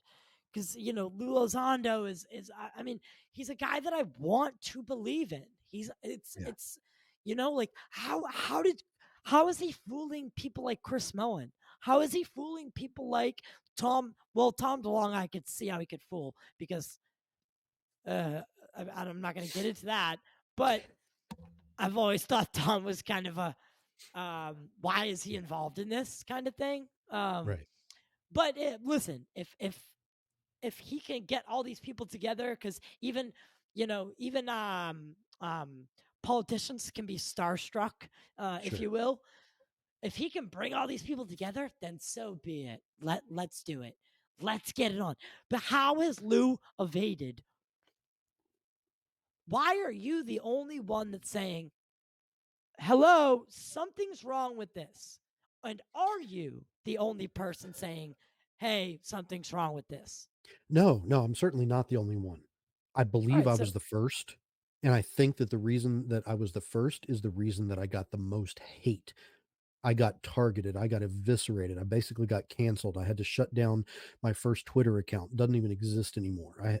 I basically went underground for 6 months or so before I got the courage to come back and say, "Hey, I'm still here. Everything that I said was true." It backing was up. it was a bloodbath. And you know what? I commend you for it because it takes a big man to not hide. It really does, because in this UFO community, what happens is people go against the grain. Listen, I don't like Stephen Greenstreet. You know what? I really don't. I don't like him, but I'm willing to sit down and have a conversation with him. I am. Sure. I don't always agree with Mick West, and I used to not like him. Guess what? He's been on the show twice now, and I think I have a great relationship with him. And he's not someone who I agree with. My goal is not to be friends with every guest, right? Sure. My goal, or not to build. My goal is to build relationships with people who I think um, um, bring something to the table. And Yeah. the reason I'm having you on is because if there is even a 20% chance that Lue Elizondo is a grifter, I hate to say it. I hate to use the word because I don't think he's a grifter in the terms of like Dr. Greer grifter, but Right. I mean, all he is writing a book. He has done a TV series. Um, it seems to be about the money all of a sudden, not about the mission. It, What do you it's not think? what it's certainly not what it seems to be. What it is, man, I don't know. I still don't know. Well, why I do you think Lou wish went underground? Because certainly you can if write a book and still be in the limelight. Like that, there many people look, do it. I'm not going to take responsibility for it directly, but I will say if you go back and you look at Lou and Sean's Twitter feed and you look at how many times they posted, what they would post about, how they would talk about, and then you look at the date of the publication of my third article, and then you go back to their Twitter feed and see what changed. What changed? They're not there. If they are there, it's very different tweets. It's lots of time in between the tweets, very carefully worded tweets. Um, I think that the articles that I put out derailed something that they did not want derailed. Do you think that there's a possibility? Sorry, I just got.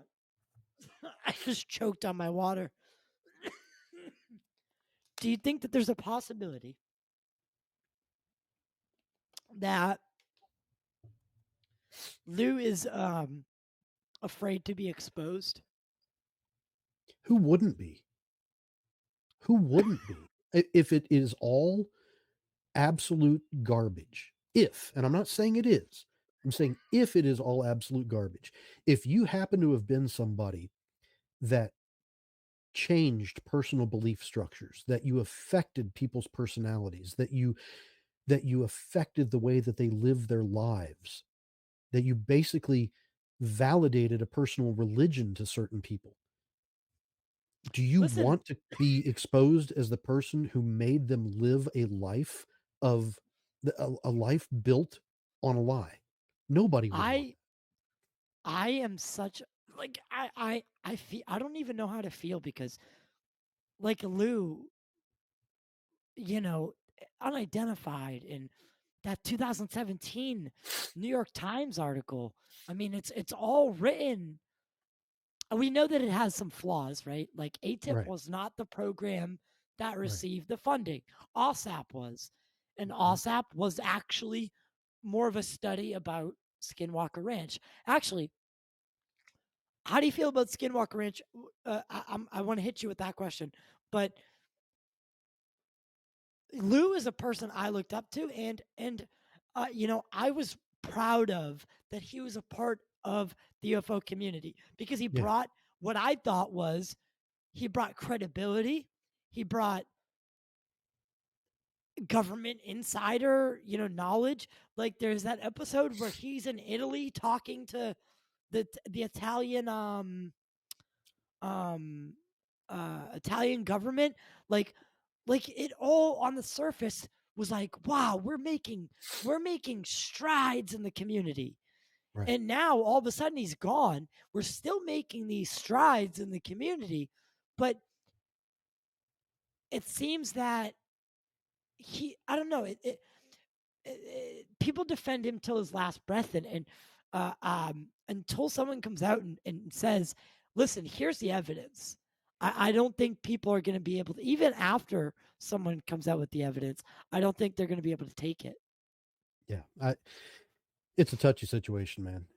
I People believe with the fervor of religious fanatics, and that's fine. That's their right to do so.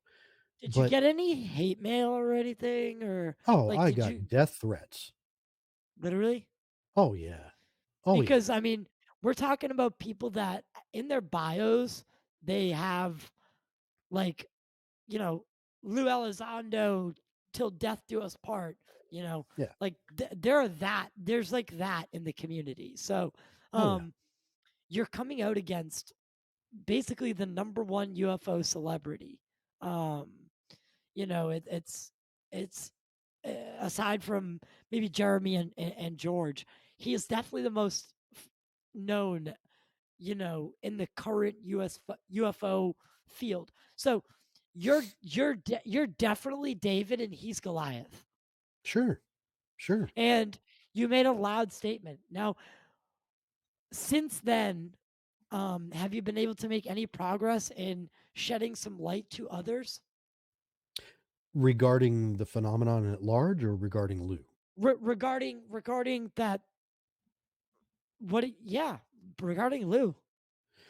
I don't yes, I think I have. I've with all the hate mail, with all the threats, with all the doxing and things that have occurred to me, there is Someone doxed you.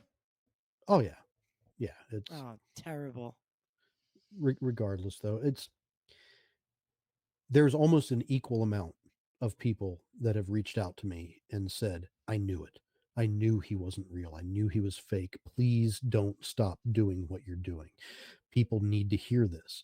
Um, and for every thousand arbitrary numbers, but for every thousand people that say go to hell, there's one person that says thank you, and it's that one person saying thank you that keeps me doing what I'm doing.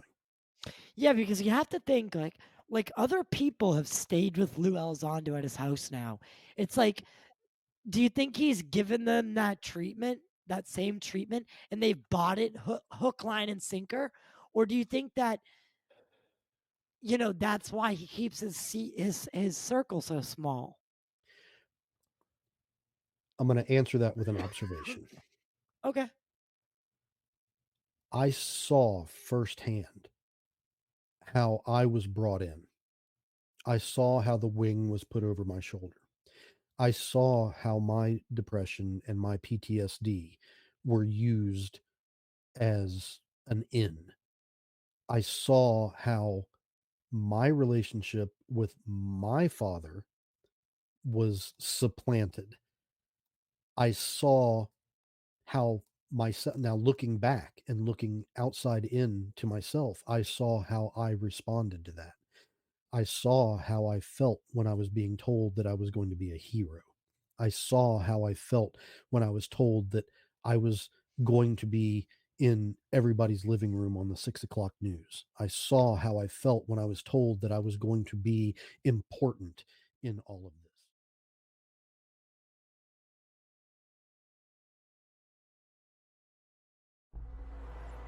How do Edith and your kids feel about this?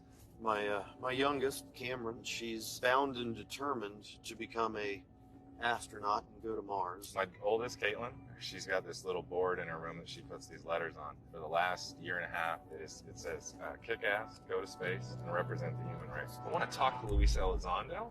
Yes. I want to find out what he can share with us. Well. The prodigal sons have returned. I think where you and I are going to have to find the middle ground is somewhere between my want to go hug the phenomenon and your want to throw stones at it. That all sounds fine and dandy, but let me ask you a question. What happens if it decides to poke back? That is one hell of a machine you got there. We have integrated a sensor stack that incorporates the ideas of artificial intelligence and machine learning. This is a fisheye camera that has a 180-degree field of view. If there's anything in the air, this camera is going to pick it up. The sensor stack incorporates the artificial intelligence and the machine learning. The artificial intelligence is going to know this is not normal. We have recorded these things behaving in a way that is simply remarkable, defies our understanding of physics and aerodynamics. There is a ranch, there's a location. This is not Skinwalker. This is not Skinwalker. You know, let's go ahead and see what you can collect. I know that I'm eager as hell to get my teeth into some data. I know there's a lot of people who are too. And so what I'd like to offer you guys is an opportunity to go and retrieve some alleged material that has been recovered from some of the most interesting events that we now know were real, i.e. Rendlesham. There may be multiple hotspots, multiple locations. You don't know what you've asked for. Time will tell if you thank me or curse me.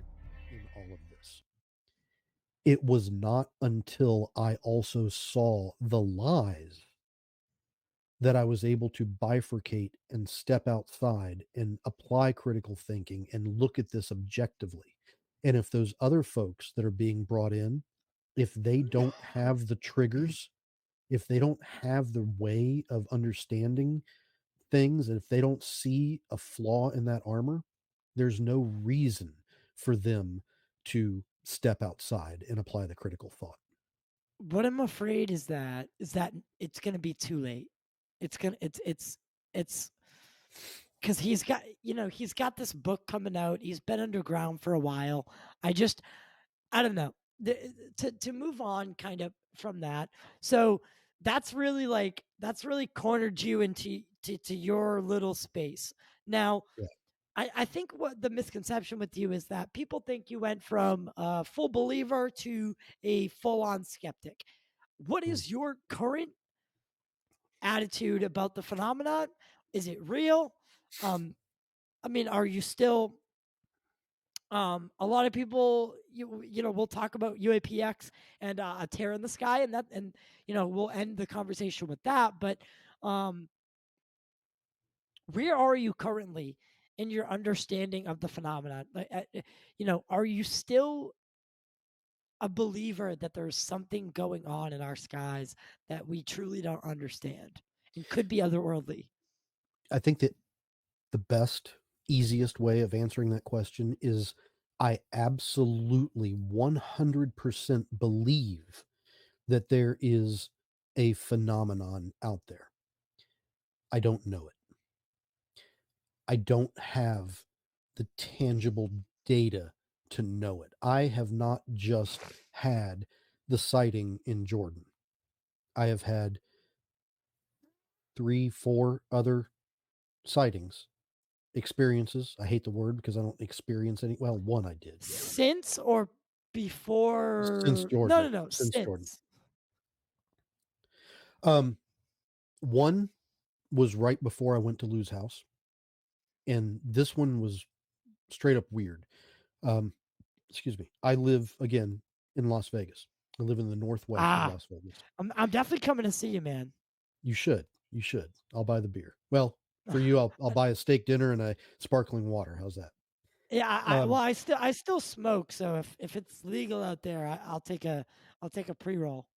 There you go. You can There you have go. the beer. I'll smoke a nice joint. We can do that. So before I went to Lue's house, and this is just a couple weeks before I went to Lue's house, Okay. I was wrestling with sacrifices, time away from family, the money that I was putting into this, what I would have to do to the OSIRIS to get it ready for this production. And my income at that time was not great. I have 50-50 custody of my youngest daughter. She lives with me 4 days of the week. And school was out. It was cold outside, but she wanted to go ride her skateboard in the evening. The street across from my house is a cul-de-sac. And some of the neighborhood kids go over there and ride their bikes, put up little bike ramps, skateboards, hoverboard type of things, those little sideway wheelie boards, whatever they're called. They go ride those things in the cul-de-sac. So my youngest wanted to go out there and ride her skateboard. So I was like, okay, fine. We'll do it until the sun goes down, which was like 45 minutes or so. So I walk out there with her.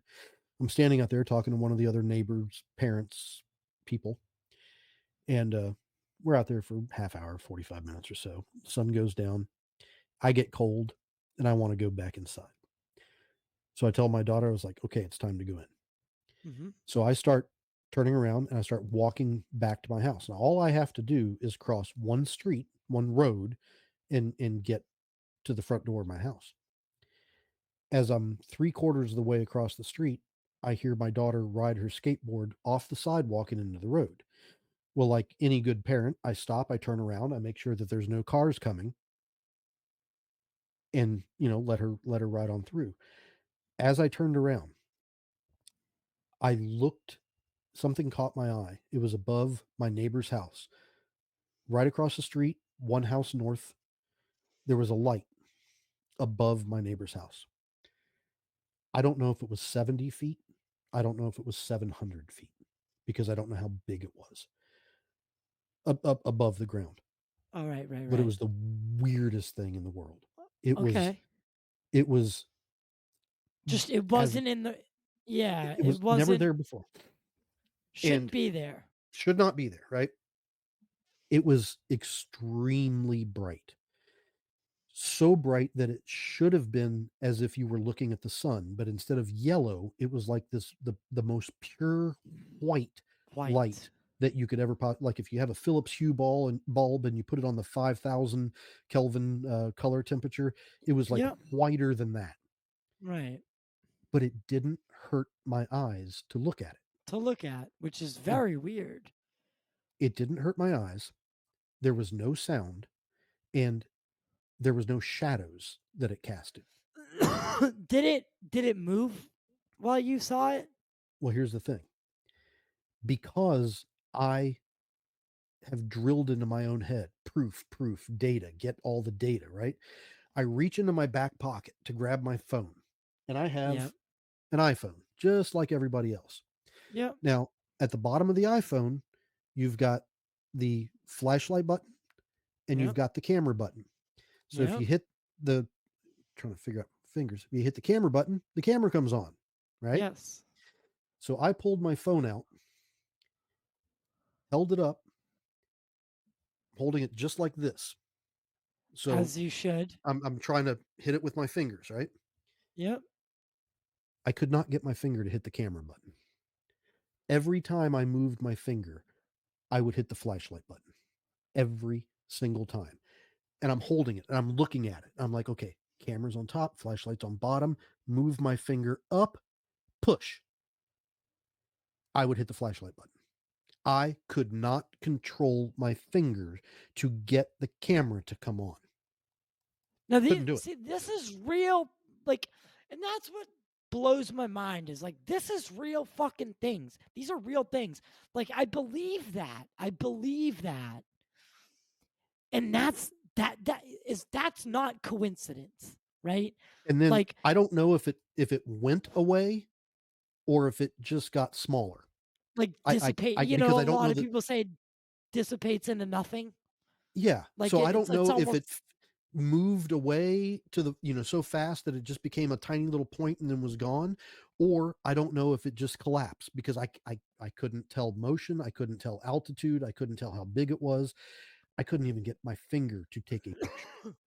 right, right, and that's So that do I sucks. believe in a phenomenon? Yes, I do. Do I have any knowledge of the phenomenon, any data, any facts of it? Maybe, but that comes from the Tear in the Sky or Tear in the Sky movie. I rewatched Terror in the Sky today in Okay. preparation for tonight's interview, and now I sent you my original. Now this is almost a 2-year-old review, but I wanna go over some of the stuff that in my original review that I talked about. So, um, you know, the UAPx team was a great idea for a team. I like the idea of it all. I like the idea of a team that's the whole assembled team that you guys all brought together. I thought it was a really cool idea.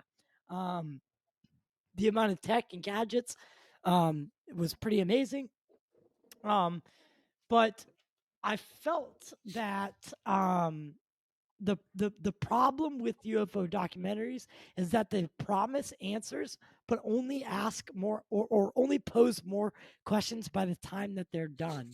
Yeah. The obvious, it's obvious that it comes with the territory, but clearly, in the promotion of this film, they were promising answers, like data driven answers. And a lot of the heat that's come down on UAPx is that they're not being forthcoming and open with the data that they received while doing that film, A Tear in the Yeah. Sky, on Catalina Island.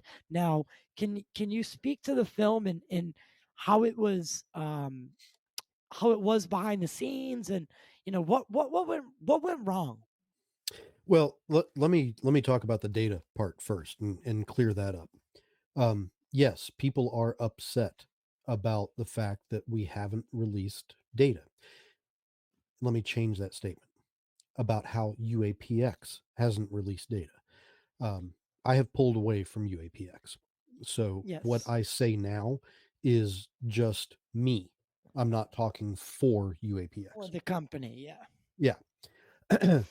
However, what people need to understand is that UAPX is virtually unfunded. They have 4 physicists that are dedicating their personal free time to the analysis of the data that we collected during the Catalina expedition. If this was a fully funded, sanctioned research project that was backed by an institute of higher education, this would take less time. It would still take a lot of time. We haven't released, UAPX has not released the data yet because there are no conclusions yet. Right. We are not Jaime Maussan. We are not Jeremy Corbell.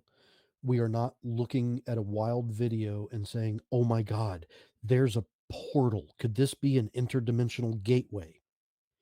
What we're doing is we're looking at a wild video and saying, oh my God, we have no idea what this is. So let's take some scientific approaches and eliminate all known possibilities. So we eliminate hole punch Punch hole clouds. clouds. We eliminate fall street clouds. We eliminate air traffic.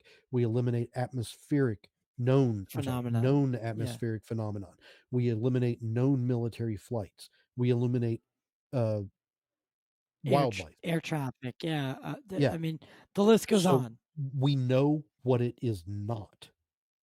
It is not anything that we know.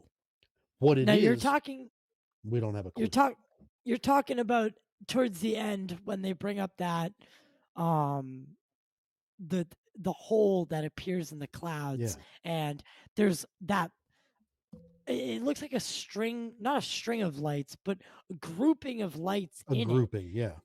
which then one light appears almost out of nowhere, Hmm. and then goes, so, which is it's a remarkable video. Yeah. So that's the issue with the data. They can be mad at us. They can be mad at UAPx. They can be mad at me individually, all they want to, but we are not going to release data willy-nilly without understanding what the data means, because the last thing that we want to do is provide false validation for somebody's confirmation bias that allows them to go through life with a false belief.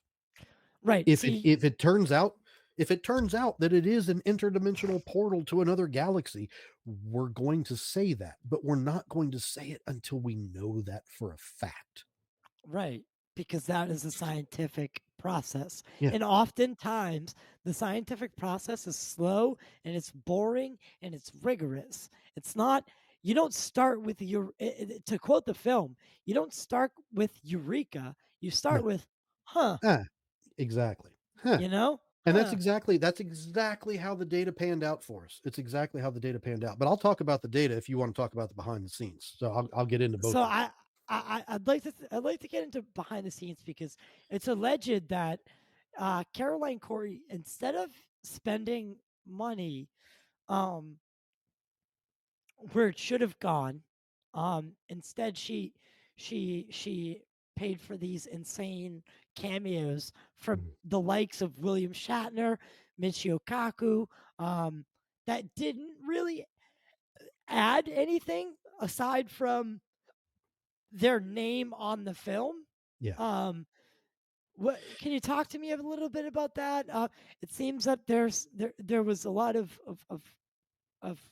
discourse with Yeah. the, No, on a personal, and this is just me speaking. I'm not speaking for anybody else. I of was course. extremely disappointed in the way that the film turned out. We had an amazing team. We had amazing equipment. Uh, what we didn't have was everything that we wanted to have. We could have used more thermal imagers. We could have used better thermal imagers. We could have used more quantum random number generators. We could have used more radiological detectors. We could have used more versions of the OSIRIS for mobile looking. We could have used more robust data storage. We could have used so many things. Um, but instead of providing the funding for the scientific equipment, most of the funding went to Other, pulling in Captain Kirk, yes, which which disheartening. But it was, yeah. in light of that, the team, Dr. Shadagas, Dr. Knuth, with the equipment that we had up there, the primary pieces of equipment that made the most sense, the thermal imagers were great, didn't really get much with them. What we got was with the Cosmic Watch, which is a radiological measurement device, Dr. Shadagas, I with think it, go ahead. I think it spiked at like 4 point something, and like Well, average MEV is like 2. yes and no.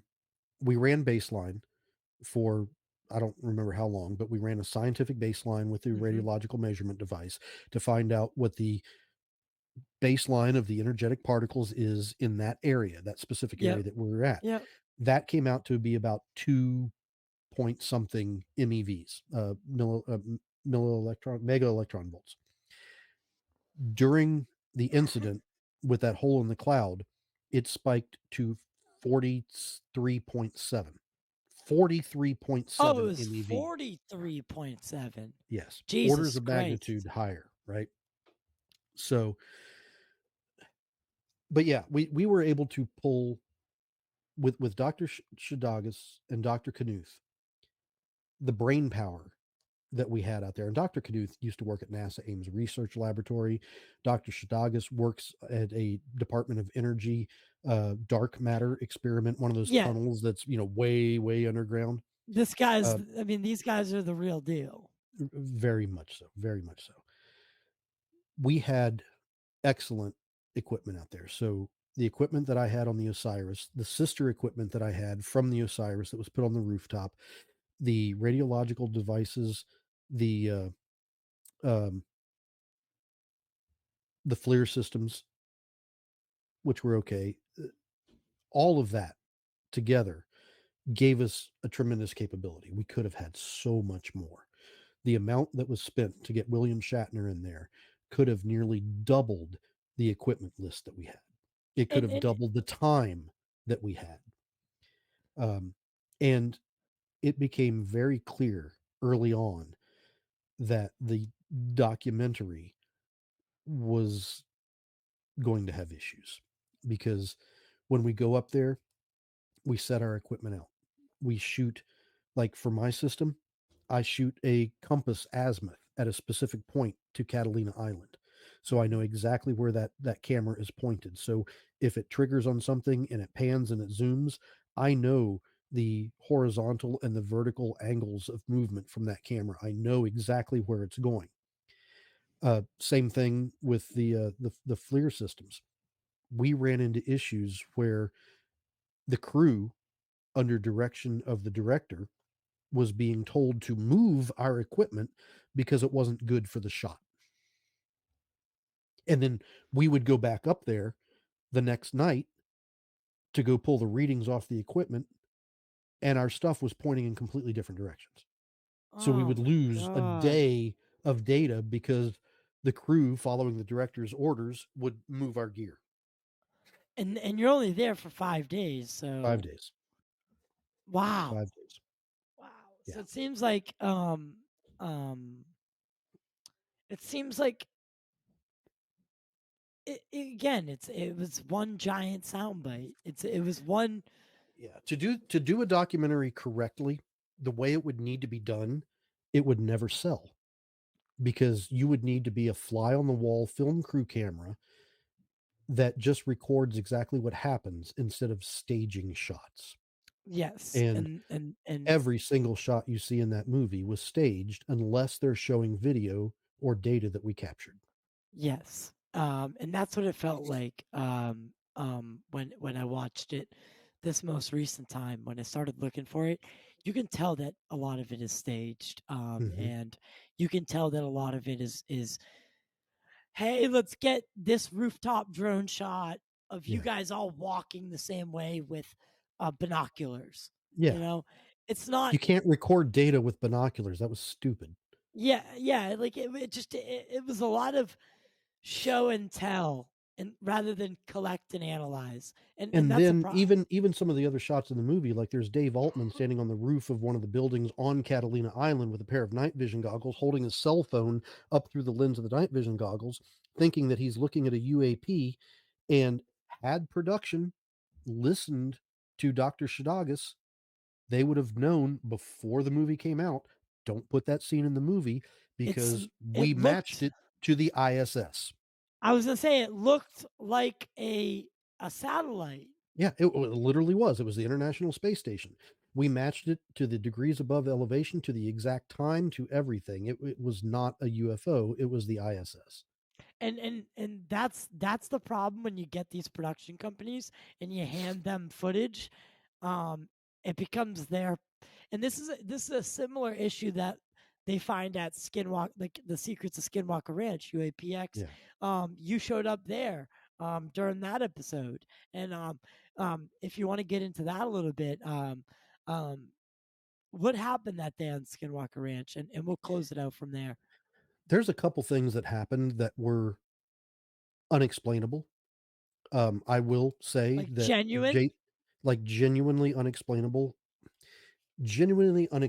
to me. Let me clarify that. Jason's medical episode where he collapsed absolutely happened.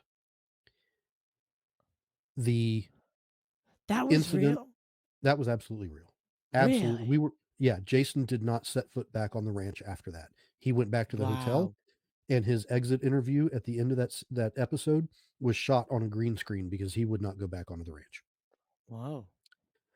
Um, there was an incident that didn't make the tape because there was no film crew around, but I was standing in the control room with Eric Bard, and I felt all of a sudden like I was in an elevator that started to descend to the point where I even bent my knees waiting for the elevator to stop. And then I grabbed onto a chair to steady myself, and Eric looks at me and goes, "What's wrong?" And I told him what happened. And he just kind of smiles and he's like, "Yeah, you're not the first person to say that that's happened in here." What the Um, fuck? and then there was another one that I have no idea why it did not make the show, because I know for a fact the film crew filmed it. But we're shooting rockets, and we had a break because we shot 4 or 5 during the day and 4 or 5 at night. We had a break while the sun was going down, and I had moved the OSIRIS from the southeast corner of the field to just northwest of the triangle. Really, Mhm. really parked it like on the edge of the mesa, right beside that drainage ditch. Yeah. And right before Jason's, or right during Jason's episode, my spectrum analyzer started glitching out. I mean, it was going haywire. North floor was going up and down. I couldn't make Right. heads or tails of the data that was coming out of it. We were picking up things on the trimeters that were just Off. ridiculous. Yeah. Yeah, not off the chart, but it made no sense. Yeah, they were off. So before we're launching rockets at night, I noticed that my spectrum analyzer started glitching out again. So I was like, "Oh hell, what's going on?" So I have 3 military lensatic compasses that I carry in the OSIRIS. I grabbed one compass, I stepped about 15, 20 feet away from the vehicle, and I shot an azimuth to north. I looked down, it's pointing 180 degrees out of phase. Instead of What pointing the north, it's pointing it south. So I'm fuck? like, "What the hell's going on?" So I go back to the car. I put that one on the ground. I go back to the car and I grab the other 2 compasses, and I walk back and I put the compass on the ground right between my feet. I hold one compass in my left hand, one compass in my right hand, and I look at all 3 of them, and they're all 3 pointing south. So I'm like, No "What the hell's going on?" So way. I flagged the camera crew over. I was like, "Guys, you gotta get over here. You gotta get over here." Well, as soon as they walked over, the compasses started going all wonky because their battery packs and the metal in the cameras and stuff, it just killed the ability for them to film. So I said, "Back off like 20 feet, but zoom in so you Zoom can in. catch this," right? So they're filming, and Travis Taylor gets on the radio. And every time we do a rocket launch, we have to turn the radios off for safety, Yeah. because you don't want a radio signal to accidentally trigger the launch sequence or whatever. They Yep. do it for like blasting and stuff also. So he gets on the radio and he says, "All right, radio's off for safety, launch is imminent," or whatever his trigger words were. As soon as he said that, all 3 of my compasses that were pointing south instead of north, they all turned and pointed directly at the launch pad. No fucking Yeah. way. So I have no explanation for that. What I will say, That's just friggin' creepy. it's creepy. It's creepy. But What's you it go like there on the? front loaded. You go there expecting something to happen, right? I know, that's what I was gonna say. Do you kind of? What I will say, and I'll go back to Jason's episode also. Nothing that I saw on Skinwalker Ranch, if you gave me a budget, engineers, and talent, nothing that I saw on Skinwalker Ranch could not be recreated with current technology. So what are you saying? Back to Jason's medical episode. Okay. When that happened, we're all sitting around the conference room table. Now, keep in mind, this is before Travis Taylor had come out and said that he was part of UAPTF. Nobody knew that Yes. Travis Taylor was Yep. working with the government on UAPTF. The the UAPTF report had just come out. I read it, I analyzed it, I had it broken down. It was in my head. Mm-hmm. Sitting at the conference room table, Jason was at the far end of the table. Then it was me. Then I believe it was Gary to my right, Eric, and Travis directly across the table. Travis asks me directly what I thought about the UAP report. I didn't like it. I didn't like the report because I work in as a defense contractor. I write for the government. I write to the government. I know the government writing styles. I know that if you put a comma here instead of here, it changes the entire meaning of the sentence. I know how the government words things. So I dissected that report word for word. Yeah. And when Travis Taylor asked me what I liked about it, I started eviscerating the report, not knowing that Travis himself had Throwed helped to it. write the report. Jason's medical episode stopped the conversation, almost as if maybe, possibly, there was a standoff directed energy weapon. A direct energy weapon. It's kind of weird that you bring that up. Well, it gets weirder because when Travis Taylor was on the set of A Tear in the Sky, we Which, had some down. by the way, must have cost money. Maybe, I don't know. I don't know how much he got, if anything, to appear. But when he was on the set of Tear in the Sky, we had some downtime, and I asked. We were talking about the signals that they were receiving on Skinwalker Ranch. The the 1.6 1.4. yeah 1.575. It's, It's GPS signals, but regardless, I was talking to Travis about that, and I was talking to him about the injuries that Thomas Winterton had and things like that. And I gave Travis an out before I asked him the question. I was like, hey, listen, if you can't talk about this, tell me to go fuck off. My exact words. And he goes, okay, what you got? And I said, Travis, all the incidents, all the medical incidents that you guys see, witness, record that occur on Skinwalker Ranch, what is the relationship of them to Havana syndrome? He looks at me right in the eyes and he goes, fuck off. So wow. again, nothing that I saw on Skinwalker Ranch could not be replicated with current modern technology. Okay. Okay. I'm not saying it So, is. I'm just saying yeah. it Yeah. is highly possible that what is happening there is us. Well, Chris Bartel has a similar he has a similar thought process in the sense that you know Bigelow and them could have been working on that kind of stuff there um, for years prior. Yeah. I know that um it gets a little wonky when you start bringing Bigelow and Nids into it, but um Chris Bartel I think is a really good insight into how Bigelow ran the project towards Oh yeah. the you know it just I don't know. Something doesn't add up there. But Jeremy, thank you so much for doing this. And I hope we can bring you back to shed some more light on some certain things, and hope we can work Absolutely. together, in the future. Absolutely. It would be a pleasure to. I'd the whole thing with wanting to do a a a film or a show about the Osiris, going out and collecting evidence. I would still love to do that because Yeah, and not from a grifter's perspective. That takes a lot of money. yeah. A lot of money, not just the vehicle maintenance, but the equipment, the time, the travel. Gas is at $5.30 a gallon here in Vegas now. It's Hmm. it's incredibly expensive to move that thing around, and then you have to pay for the thermal imaging, you have to pay for the hyperspectral imaging, you have to pay for all of this.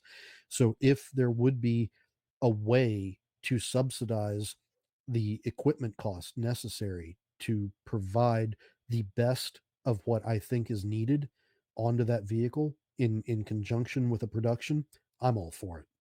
Yeah. The only And caveat is I have to be able to own the data. yeah, and I think that's fair because I mean, like I said, I have some ideas and I'm sure we'll talk about them and I just I enjoy talking to you because you're pretty upfront. You don't like to speculate too much, and I can respect that because like I said, data is data, and I respect you guys for not putting out data that you don't have a conclusion for, nor has it been peer reviewed. Right. So, for all of that, like I commend you because you shouldn't put data out like that because people draw their own conclusions and armchair researchers they'll twist it and turn it and Yep. all of a sudden it's worthless. So keep doing what you're doing, man, and I think the tides will turn for you. I certainly hope so. It's been a rough road, but it's the path that I'm walking on. So and it's the one that got us here. So we're happy for that. So thank you everyone for tuning in. Again, my name's Ty. I'm the creator of Total Disclosure. Thank you so much, Jeremy McGowan, for coming on, owner of the OSIRIS vehicle. What is it? By the way, I wanted you to say this in the beginning. What does OSIRIS stand for? Off-road Scientific Investigation Response Informatics System. There you go, from the man himself. And where can people continue the conversation with yourself, Jeremy? On Twitter. On Twitter, please. Twitter? I have Instagram and Facebook, but I'm not there a lot. So Twitter is just OSIRIS UAP. O.S.I.R.I.S UAP. All his links will be in the description below, guys. So if you want, become a member. You gain early access to interviews like this. Which, I mean, it's a full week out. You get a yearly gift, ad-free content, and all the stuff like that. So help support the show by clicking the link in the description below. And for as low as a cup of Joe, one per month, you can get all that. So thank you everyone for tuning in, and we'll see you next time.